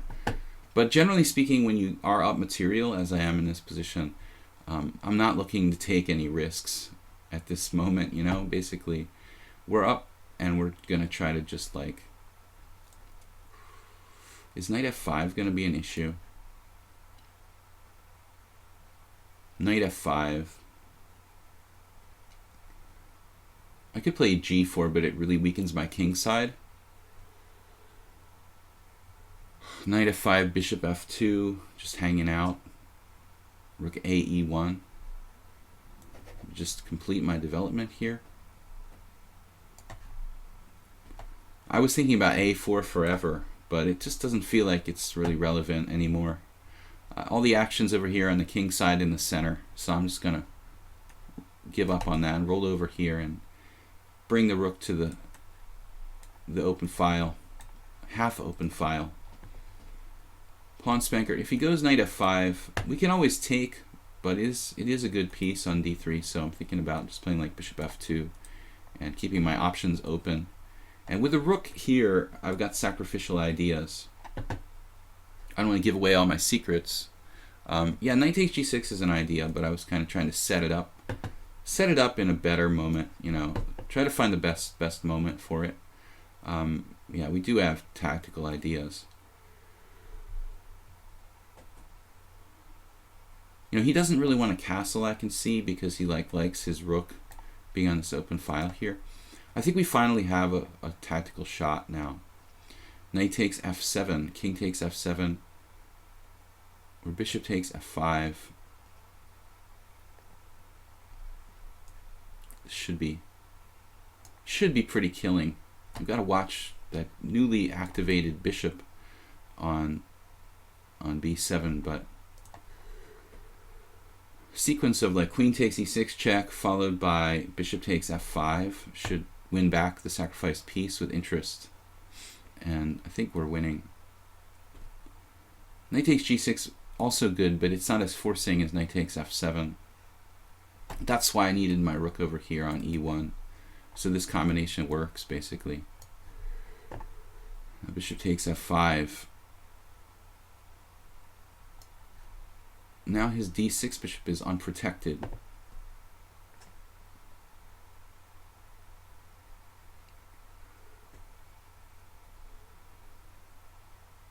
Knight f6. It's going to be pretty difficult to stop this. Threat on f7, as well as keeping all his pieces protected at the same time. He can only guard f7 with the queen, and that's not it. Alright, thank you for the game, Pawn Spanker. Taste of Losing re-challenged me, but I can't play two players when I've got other challenges. Loudmouth, yeah, Future Suicide, and Vivian. We've got probably just enough time to play those 3 games. We will see. Loudmouth, it is unusual opening stream, so I'm playing different stuff than I might normally play. I'm going to play e4. When you're ahead in material, do you always trade down whenever possible, or do you maintain tension? Yeah, I mean, I think in general you're trading down, but you have to be careful, you know, not to trade down, not to make trading down a priority, where, you know, it's getting to the point. I should have played the King's Gambit there, but we'll play something interesting. Make sure you don't trade down to the point where you're like conceding like small advantages and stuff. Alright, so I wanted to play King's Gambit, I forgot. Let's try like bishop c4. I said unusual openings though. We can play, I guess, a Scotch Gambit. I don't really know it. I don't really know the Scotch Gambit, but I guess, I mean, you know, Roman Gingiashvili has all these videos about bishop c4, but I'm not going to argue that's practically like a main line now. So I thought we'll play c3 here. But theoretically, I don't know this. I don't know anything. Just basic fundamental ideas. I guess this is the Scotch gambit, right? If you play like e4, e5, d4, pawn takes pawn, c3, it's a similar idea. That's called the Danish gambit. Some people refer to this line that Djindji advocates in some videos, some old videos and stuff. They refer to that as the Scotch gambit, but I don't think that technically it's really the Scotch gambit. I think the Scotch gambit is actually c3. Now queen e7, that's an interesting move. It looks kind of like it violates the fundamental principles of chess. But obviously, we have to take into consideration that he has a concrete threat against e4. But nevertheless, I'm usually looking for natural moves. I think that black should play like pawn takes pawn there.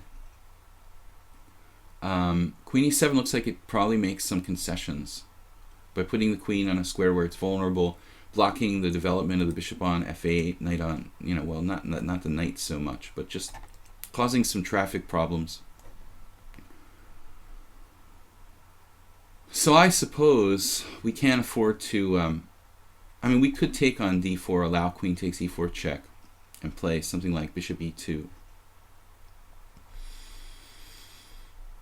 But to be perfectly honest, I like the fact that his queen is on e7, so I'm going to do all I can to encourage it to remain there. Rated LOL. So d5, but again, we're not in a hurry to chase the queen away from e7, so here we go.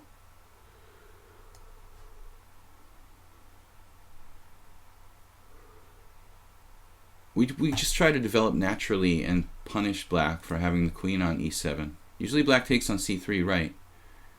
Unusual openings. Thanks, Loudmouth. Yeah, I know, like d takes c. So you're actually playing along. This is why he played queen e7. He wanted to play something unusual. Did he go over the top with queen e7? Well, I think that it's probably okay for black if he plays accurately. Now, rook e1 would probably be too much. He could support his pawn with f5. I do have bishop g5. I have to take here, basically. And then skewer his queen to his king. So Loudmouth has played one risky move voluntarily with queen e7. And now the question is, okay, pawn takes pawn. He looks frighteningly behind in development at this point. And knight takes c3 is just not the only move, but bishop takes c6, check, b takes c, rook e1, bishop e6, and I don't have a way to win material, it looks like. We have any forced variation, bishop takes, b takes, rook e1, bishop e6, and then something like attacking c6 with tempo, like queen a4. It feels like black has just enough time to survive there. What about bishop g5? This almost works, but you've got to watch out for like pawn takes pawn. I'm gonna like play knight takes c3, develop harmoniously. We have compensation, absolute compensation, for the sacrifice material. This is looking very promising for white after bg5.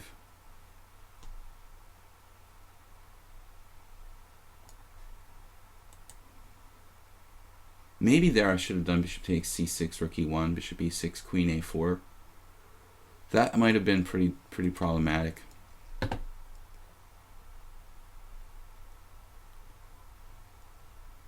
But we're developing very quickly.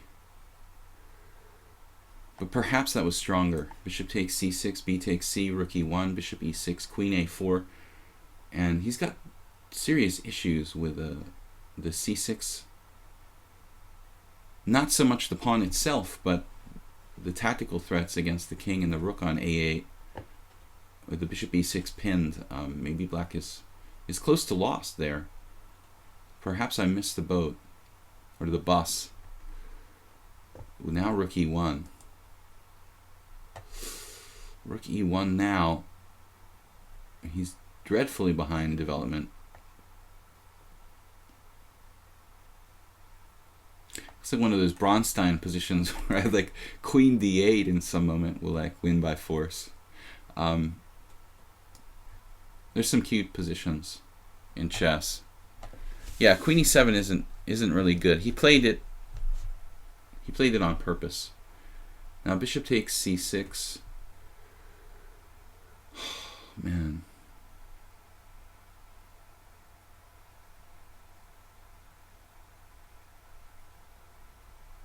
Not quite seeing a forced win here, but there probably should be. I do have knight b5. Knight b5 type of ideas. Bishop takes f6. There should be a forced win here for white. I mean, obviously I'm not looking for bishop takes h7. Bishop takes c6 check. Queen takes c6. Rook takes e7 check. King takes e7. Don't see anything there. Knight d5 check. It's a little bit insufficient. Getting low on time too. We're real close here. Bishop takes,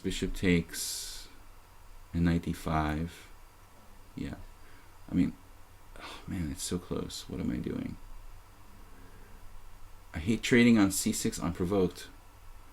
I can't let him castle. If he castles, I have bishop takes c6 though. So maybe in fact I should just develop another piece like rook c1.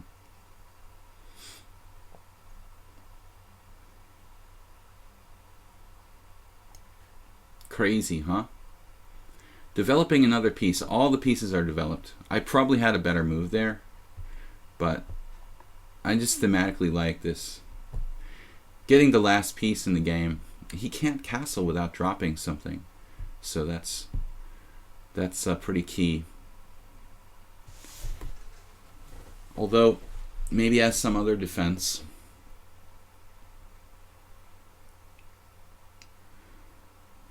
Hopefully we'll have time for 2 more games. Mr. Chubbles, I struggle with openings, early middle games, so I'm a really new player. And I might be putting my pieces, blundering my pieces half the time. Yeah, it's going to take a while to get past that stage, but it's very satisfying once you do.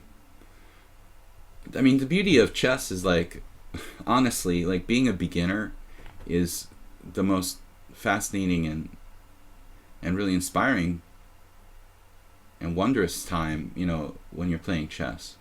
You have so many, you know, new ideas and everything is so interesting and exciting. Sometimes, you know, if you become a master, you kind of like, where did that feeling go? You know, you get kind of, the game gets kind of stale and old at times, and it's kind of like being a kid again. You know, you enjoy like being a beginner in chess because it's a really fascinating learning experience. But hanging the pieces, yeah, I mean, especially if you're a late starter, if you like learn as an adult, there will be like a lot of tendency to kind of make gross oversights. That's sort of psychologically proven fact. People who learn chess as prodigies later on go on to be players who like never ever make blunders. The people who learn later in life will always have a tendency to kind of like, it's not second nature, you know. When you learn as a little kid, chess becomes kind of second nature, I think. Rook c1, last piece developed. I want to like create greater threats along the c file. So rook c1 is setting up like extra pressure on c7 with like bishop takes c6 and queen takes c6, knight d5 with the extra threat against c7. You know, if it's my move here, I win by playing 2 trades and All right, now it gets interesting. 2 trades on c6, f6, and then knight d5 was what I was trying to say. Now it gets interesting. Rook takes e4.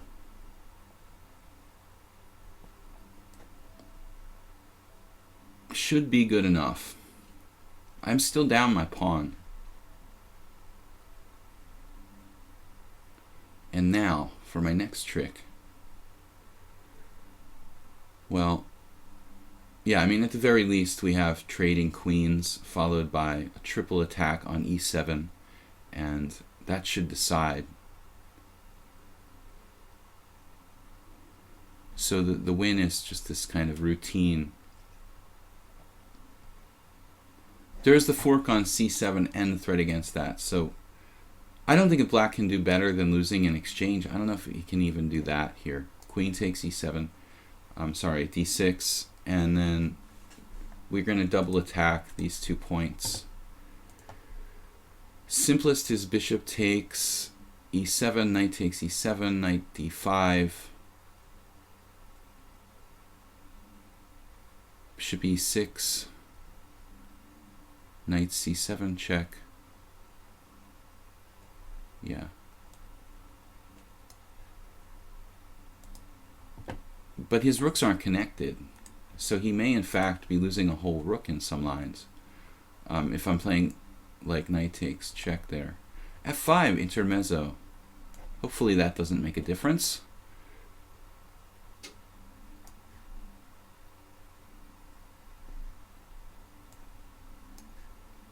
Double attack. Loudmouth is a strong enough player. He voluntarily played queen e7 to make the game interesting. In the opening, he should play, you know, pawn takes pawn here. You can also play d5, I think, Loudmouth. Actually, come to think of it, that's another like reasonable way of declining the pawn. Or the best way of declining the pawn. That might transpose to another opening, in fact. Yeah, this is winning. So guys, last 2 games coming up. I've got challenges from Future Suicide and Vivian. Most games, the average game is like 15 minutes. So we usually get like 10 games in one stream, 2.5 hour stream. Let's see, does that make sense?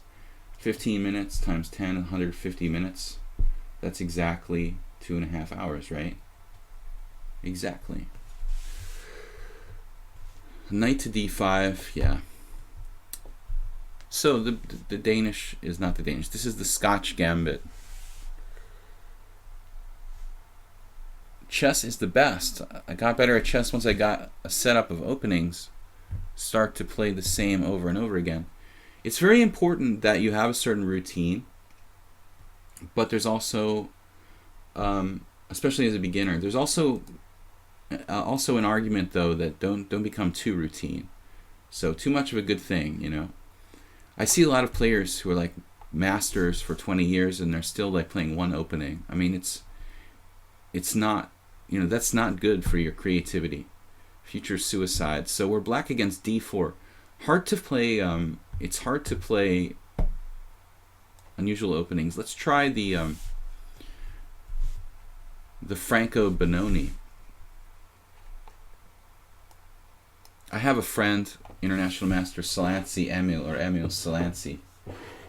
He's kind of a senior now, but he took on e6. That takes some of the fun out of this, but it's not really considered to be great for white. So Salanci plays this exclusively for black. He's a hardcore Benoni devotee. E6 is c5 and e6. You can argue that this is like maybe theoretically, you know, like the most aggressive move you can possibly play. Some people think the Dutch is the most aggressive, but honestly, this is it's a bit more combative than the Dutch. You're just challenging white like right from the get-go.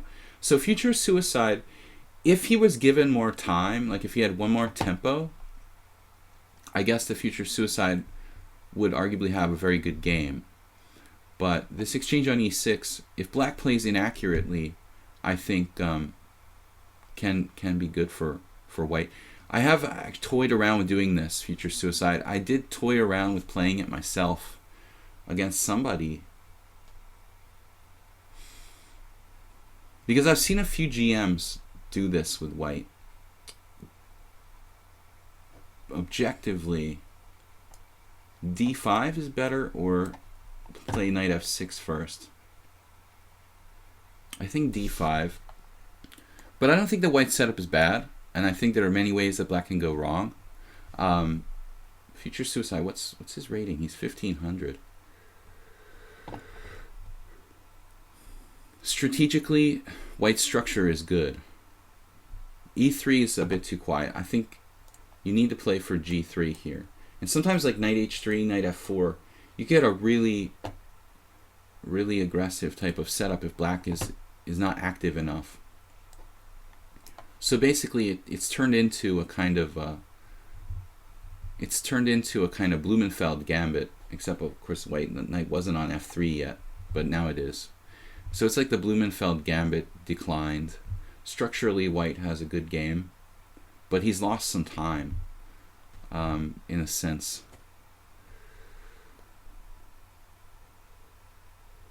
So, still white's position is very solid.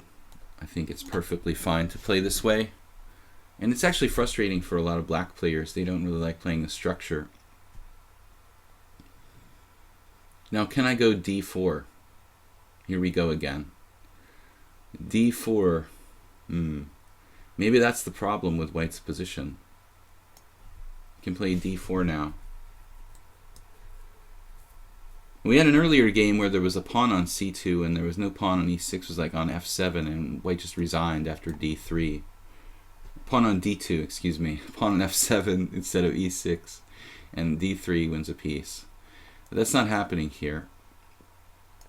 We've got a pretty good Benoni now with the central pawn majority.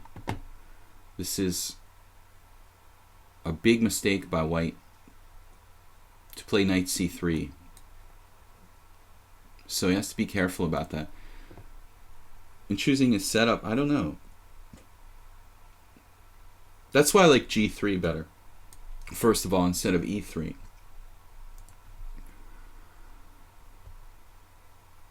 Now, for our next trick, just keep rolling with e4. I'm getting a little overextended. It's starting to look like an Alekhine's defense with colors reversed. If I play e4, it's getting kind of complicated. e4, knight g5, e3, and that's getting pretty bizarre.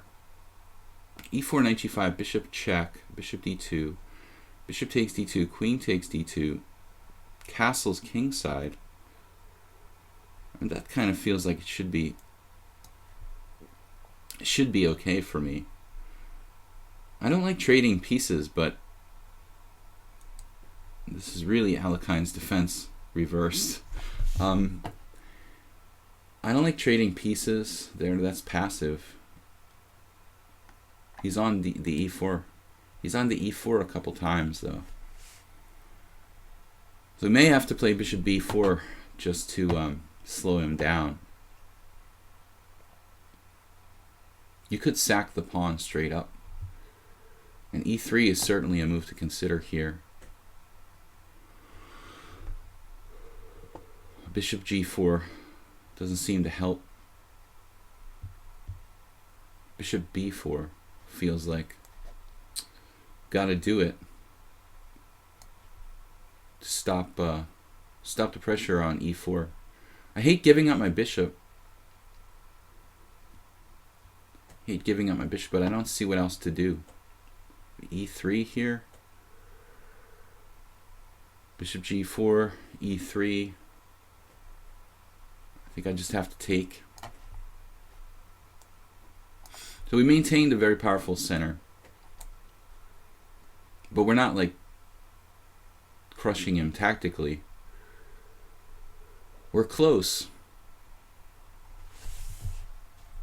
Shouldn't be afraid of sacrifices in the middle game as long as you're removing king's defenders. Chris Brown said, I find myself being afraid to make sacrifices. Yeah, you shouldn't be afraid to make sacrifices, but they should be principled sacrifices. You don't have to make sacrifices. There are some very strong players who rarely sacrifice. I mean, one of the beauties of chess also is that there are multiple styles of play. There are some situations where it's really essential to make sacrifices, though. I mean, to trap the opponent's king in the center, you need, if you have a concrete goal, like in a position, there are going to be situations where it really is clearly the best move to make a sacrifice. I mean, you don't have to be a wild player by style, but yeah, I know that there are definitely situations where it's essential. And some players are timid, and it's hard for them to bring themselves to make like long-term sacrifices. But you can get used to it slowly.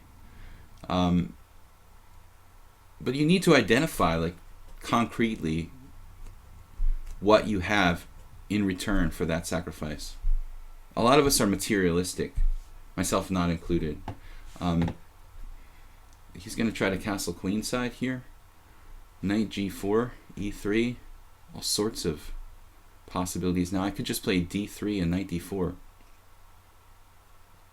The problem with d3, knight d4, he castles long, and then it's kind of hard for me to break through. I can do d3 and then attack f2. d3, queen c3, knight g4.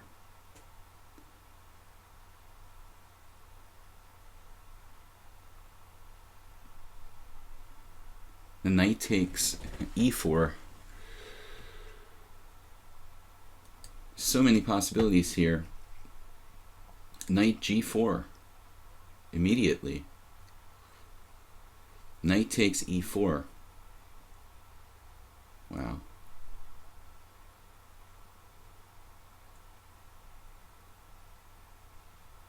And we seem to have massive pressure in this position after knight g4.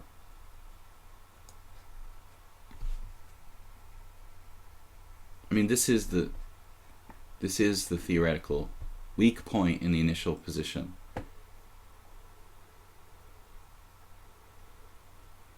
At the very least, I have knight takes e4, bishop f5 with tremendous compensation. This is my safe variation. Like knight takes e4, bishop f5, f3, bishop takes e4, f takes e4, with just massive positional compensation for a sacrificed pawn. Two knights against two bishops in a kind of locked structure where the bishops aren't doing a whole lot.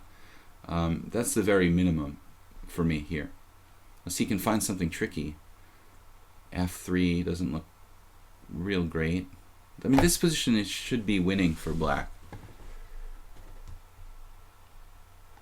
If he castles queenside, he loses the exchange.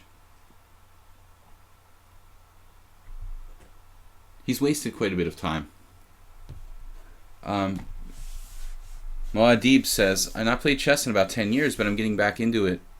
Going over all material, my rating was 1700. I'm getting destroyed at blitz chess, 5 minutes games, too many blunders. You feel the slower games are better for your chess skills? Yeah.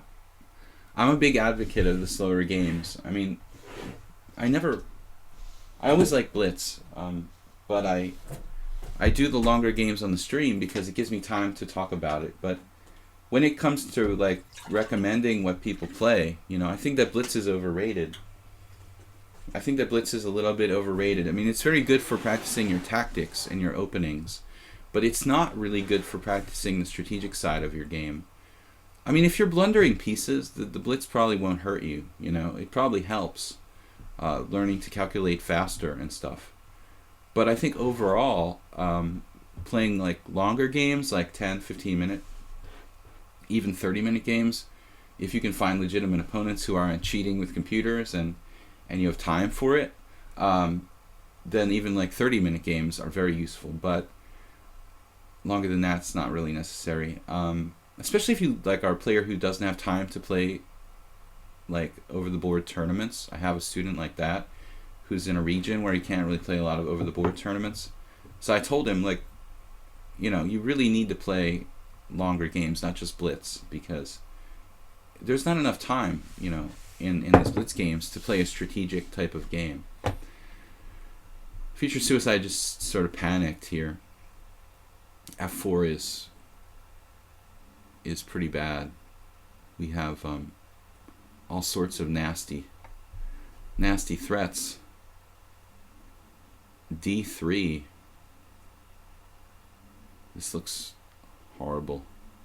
D3, Queen C3, E3. Or D3, Queen B3, Knight D4. Ugh. Yeah, I think it's... D3 is very strong. There are other moves here that are very strong. There's also the F2 weakness, which we're going to have access to. Obviously, there's no defense for white here. Queen D4.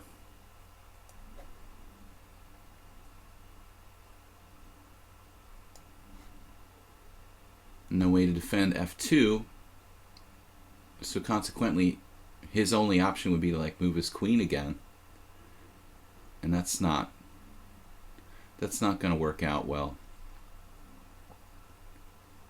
We have all sorts of nasty threats. Last game coming up, guys. Vivian. I'm not sure if I've played before or not. Maybe. Guys, we're going to be back tomorrow, 10 a.m. CET, regular Blitz and Classical stream. I was away for a week, so some of you guys may not remember me. If you're new to lichess or Twitch in the last week or so, you're new to me too. But we had some new players. It's good. A lot of new players in the Twitch stream, which I'm glad to see. Chris Brown says, I find myself playing 10-15 or 25-10 at most. At work, I play 10-0. End up having to resign most of the games for having to leave the computer station. Alright, man. Future Suicide. Take care with that. Letting the center get out of control. Last game, Vivian 8-3. So we did play one game with Vivian. It was a 3-0 game. Oh, I think it was like...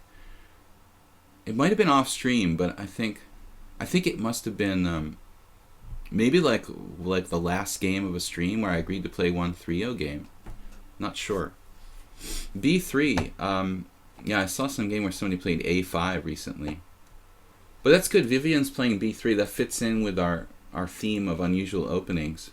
I think B3 is pretty respectable. B3 is right on the margin. I think that B4 is a little riskier, but B3 is almost like a mainline opening. I never had good results with B3 personally.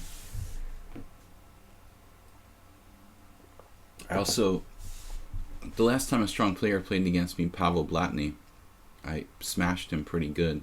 But I prepared pretty heavily. That was a long time ago, like 15 years ago. You don't run into B3 every day. The last time I played Blitz, there was one particular opponent I used to play on a regular basis who has a pretty good system here for white against this Bishop G4. Bishop G4 you can do against a lot of things. You can do it against B3, you can do it against B4, you can do, D5 and Bishop G4. You can do it against even like Knight F3 and G3, against G3. So I like the setup with D5 and Bishop G4. This Touri attack reversed. It's like a very easy way for black to play and kind of develop sort of without really having to think too much. And against B3, B4 in particular, it creates developmental problems for white. Yuri Lapshin with the pawn on B4 played Queen C1 against me. And I had a good game, but it was a rapid game. I ended up making a terrible mistake. Okay, so here we are, F3. There is a guy, an international master, who played a lot of games against me. And F3 looks to be the best move. So it's some Spanish I think. I don't know really his identity. It might be Italian, I'm not sure. There was one guy, though, on another chess site I had a lot of games with. Here I've experimented with everything. Probably Bishop H5 kind of runs into like Knight H3, Knight F4. So that's normally not very dangerous. And I've played bishop f5. I think that's the most critical move. Against said international master, I've even played bishop back to c8. I think bishop c8 is something going for it. You know, we've induced white to play f3. So here, Vivian and everybody, I want to introduce you to Mr. International Master's variation, e4. This e4 is something that I think is pretty darn interesting. e4, pawn takes pawn, and then queen e2. It's like a kind of, how to say, like, almost like Budapest Gambit type of thing, where you've got ideas of queen b5 check. And I had some pretty bizarre games with this guy, where I felt like white was getting the initiative in a lot of cases. So e4 looks like the way to go there. All right, having said all that stuff, now we're facing a normal move, e3. Got a little cold, so you guys will have to forgive me for my coughing and sneezing here. e3. I just want to develop peacefully, I guess, after e3. I can't really justify any kind of gambits like e5. There are some other variations where I've done e5. c6 looks solid. A tad bit on the passive side, actually, though f3 is somewhat passive too.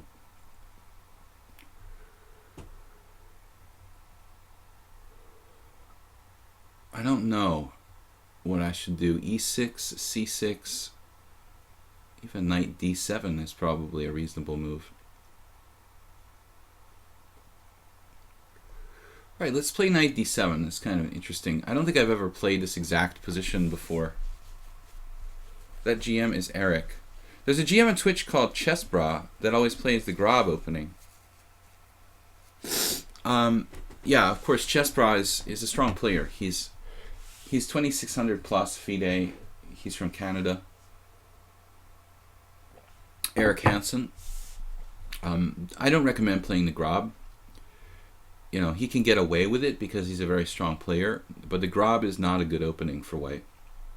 It significantly weakens the king side, and it doesn't compare to something like b3 or b4. I mean, there's absolutely no question that the b pawn is a better opening than playing like the Grob or whatever. All right, so knight c3. We got a Caro-Kann type of thing going on here. I don't know. This is definitely a new position for me.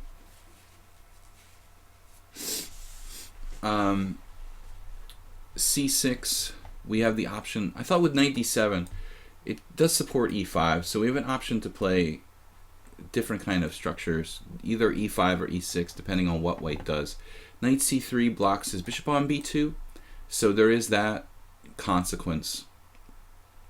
I can't remember the name of this IM that I played a lot of blitz games with that I was talking about. I guess it was, all I remember is that he's either Spanish or Italian. It was online, but he's like a specialist. He always plays b3, and I had like 20 blitz games with him over the last like 15 years in this thing, and sometimes with bishop g4, f3, bishop f5, e4. So the last time I think I played bishop c8. It's actually a really nice gambit line for white, and in many cases you actually just get the pawn back. Yeah, there are a couple guys playing their Chessbra. Chessbra, yeah, it's like a kind of shared account. Chessbra is an ideology. It's not a person. It's like a chess fraternity. c6. Yeah, it looks real solid. You know, I was thinking if white wants to do e4, it looks macho, but I just take and play like bishop g6. I have a very solid position. There's the Grob. You guys were talking about the Grob. I don't see any real case for bishop e6 here, though it's not out of the question. You know, I can always play like f6 and bishop f7 no matter where I go. So, but g4 looks to me like pretty suspicious.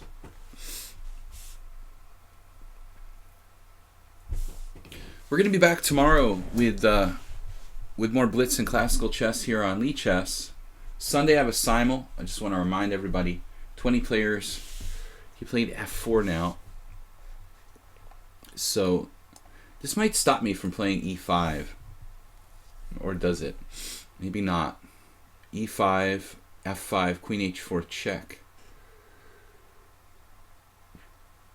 That's the problem for white.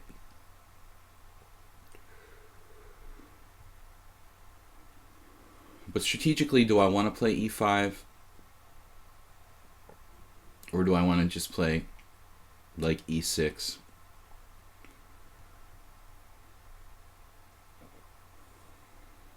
Tough call. Let's say like e5, h4, f6. Position gets pretty bizarre. Maybe e6 is a little safer, although very, very much more passive. A matter of style, I guess.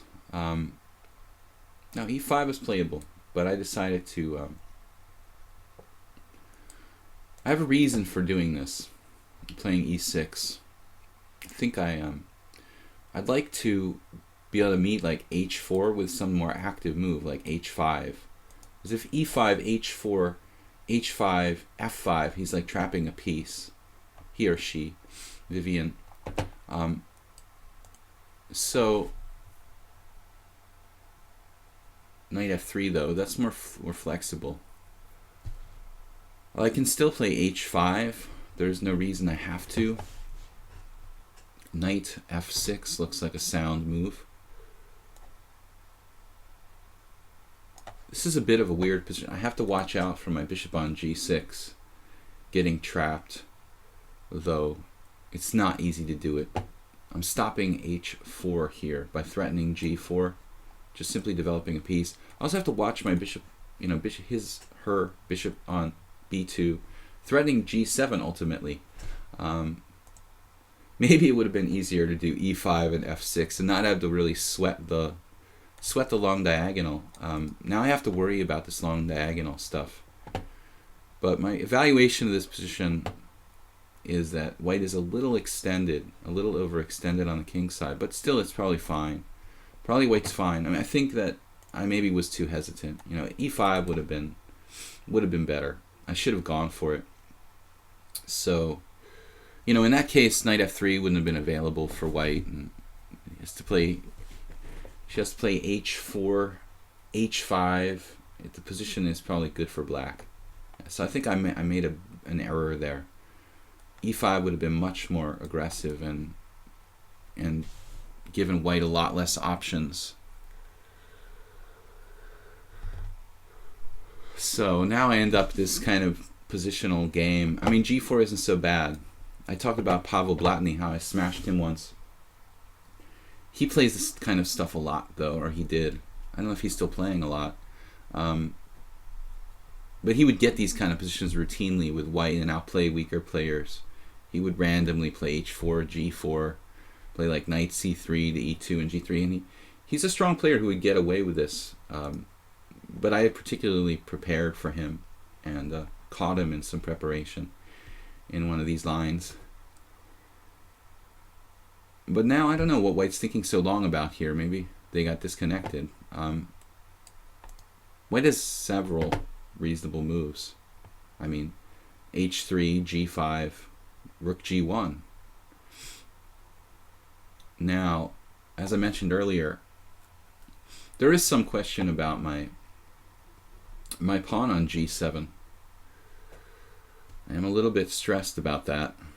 The white's position is no standard position either. Knight e4. This move is definitely a little controversial because I am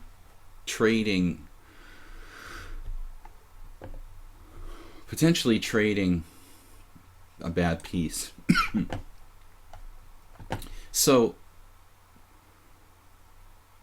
knight e2 there, I think much more combative. And now we can play take queen h4 check, but it's not really what I'm interested in. What am I doing on d3? Perhaps queen b6, something like that. Castles. Where is white castling, by the way? On the king side, on the queen side?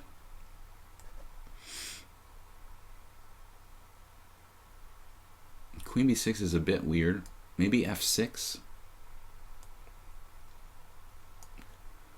I can't really say for sure. Maybe white is better here. Bishops look good. e3 is pretty committal. Or rather d3. I have bishop b4 check. That's kind of interesting move. Bishop b4 check, and then like take on f3. Bishop b4 check. c3. Let's give it a shot. It's one way to play the position. I want to induce some weaknesses. I'm not convinced white is worse here.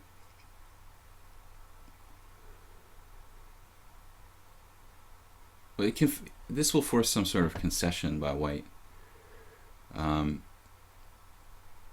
Either move the king or play c3. You know, now I can actually go bishop g6. Maybe we keep our bishop pair.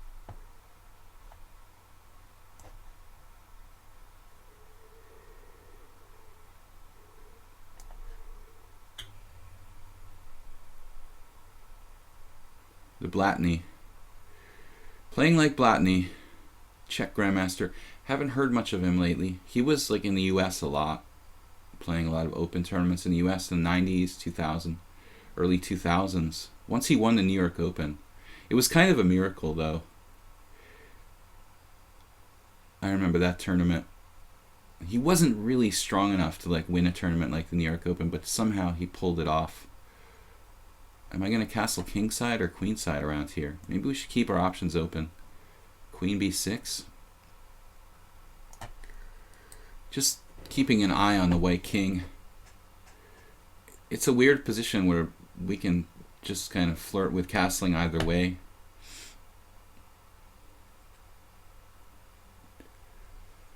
It looks pretty boring to me. Well, a lot of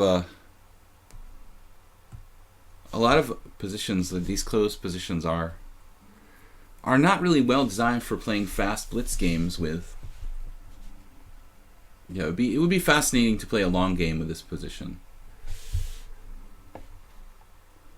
Bishop c5 probably a bit too provocative. I'm ready to play e5.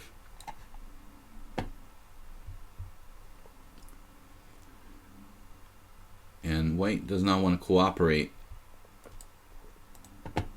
with that concept. Not giving me too many choices here. Now b4. Are you trying to talk me out of castling queenside? I have c5 now. I mean, c5 maybe not that big a deal. You can take on c5 and then play the b file, play for the b file. We're just going to ignore this and castle kingside, I guess.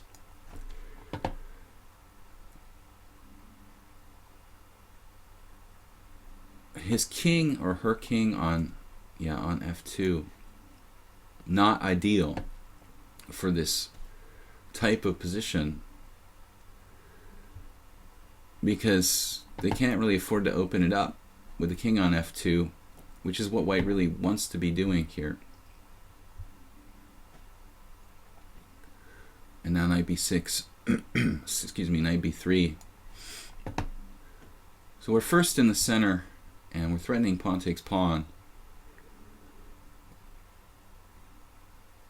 We've got a5 now. Pawn takes pawn. Yeah, it's not that convincing, is it? c5, I guess. There is some threat for white here to play like g5. We've got to do something. We're about to lose on time. I want to break it open if I can.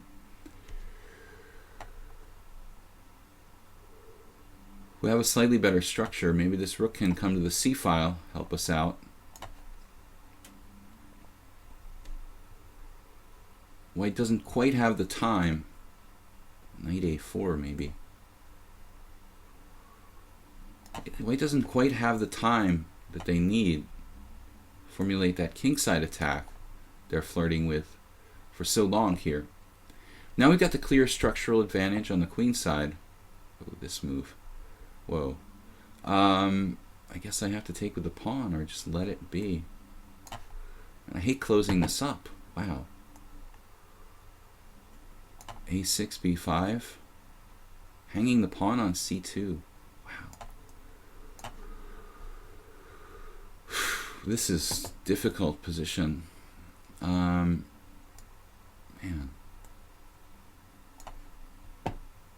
Wow. Oh, I have bishop h5. Okay. That's a timely move. I can take and play h6. Defenestrate. Vivian's pretty tricky, but I was lucky there.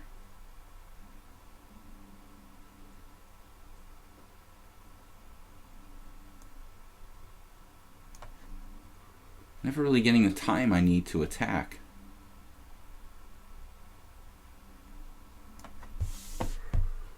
h4. Wow.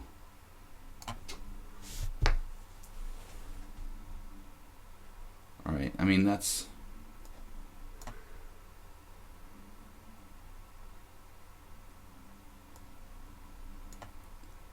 This should be technically winning. Wow.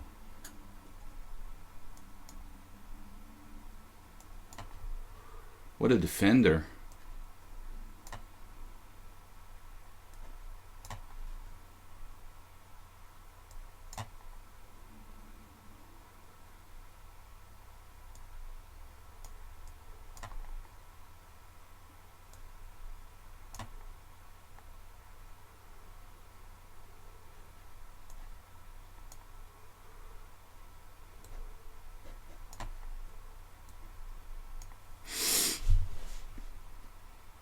Hanging that pawn. Vivian's pretty fast, man. They're playing a lot of bullet chess, I guess. Didn't take the pawn there.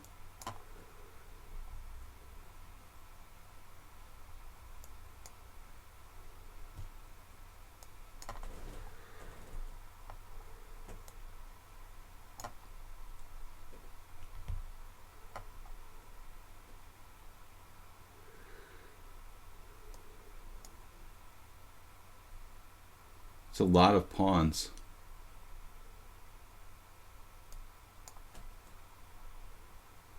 Wow.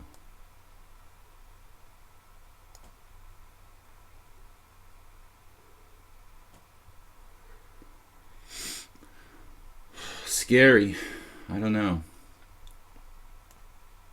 I think we've got him, her, him now.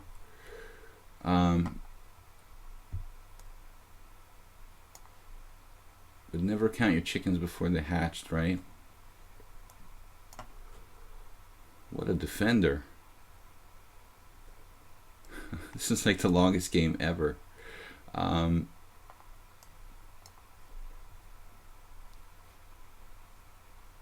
h5. Got a lot of pawns. 3 passed pawns. Oh no. No. d3. Can give you that one. Wow.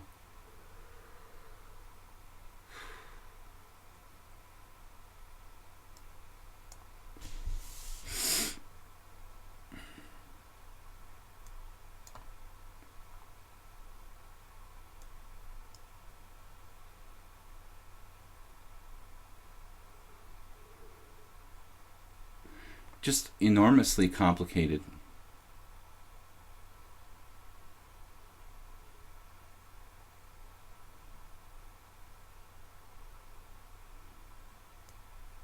Absolute fighter.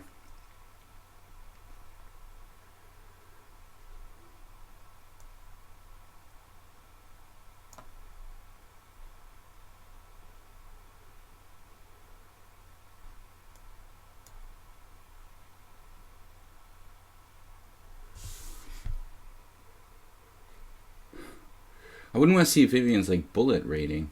What? Just 1800. I would think he'd be like 2200 in bullet at least. The way he defended this. Very, very tough fight.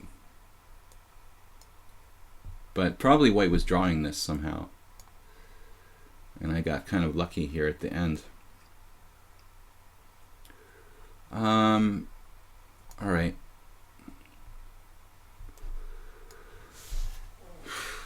That was tough. That took forever. That was like the longest game ever. What was it, like 25 minutes? Anyway, guys, thanks. I'll be back tomorrow with Blitz and Classical Chess. Thank you all for the entertaining games today. We're a little bit behind on the clock. Oblotny's into poker. Wow, I didn't know that. That's interesting. But that was totally unbeknownst to me. So we will see you guys later. A lot of good Czech players, of course. I guess it caught on. I don't know how recently he started that though. He wasn't into poker like the last time I saw him back in like 2003 or 2004 or whatever, but I guess it sort of caught on a lot since then. We will see you guys later and be back tomorrow, 10 a.m. CET. Thanks for joining me. Thanks, Jeroen. Thank everyone. Thanks, everyone. Bye-bye.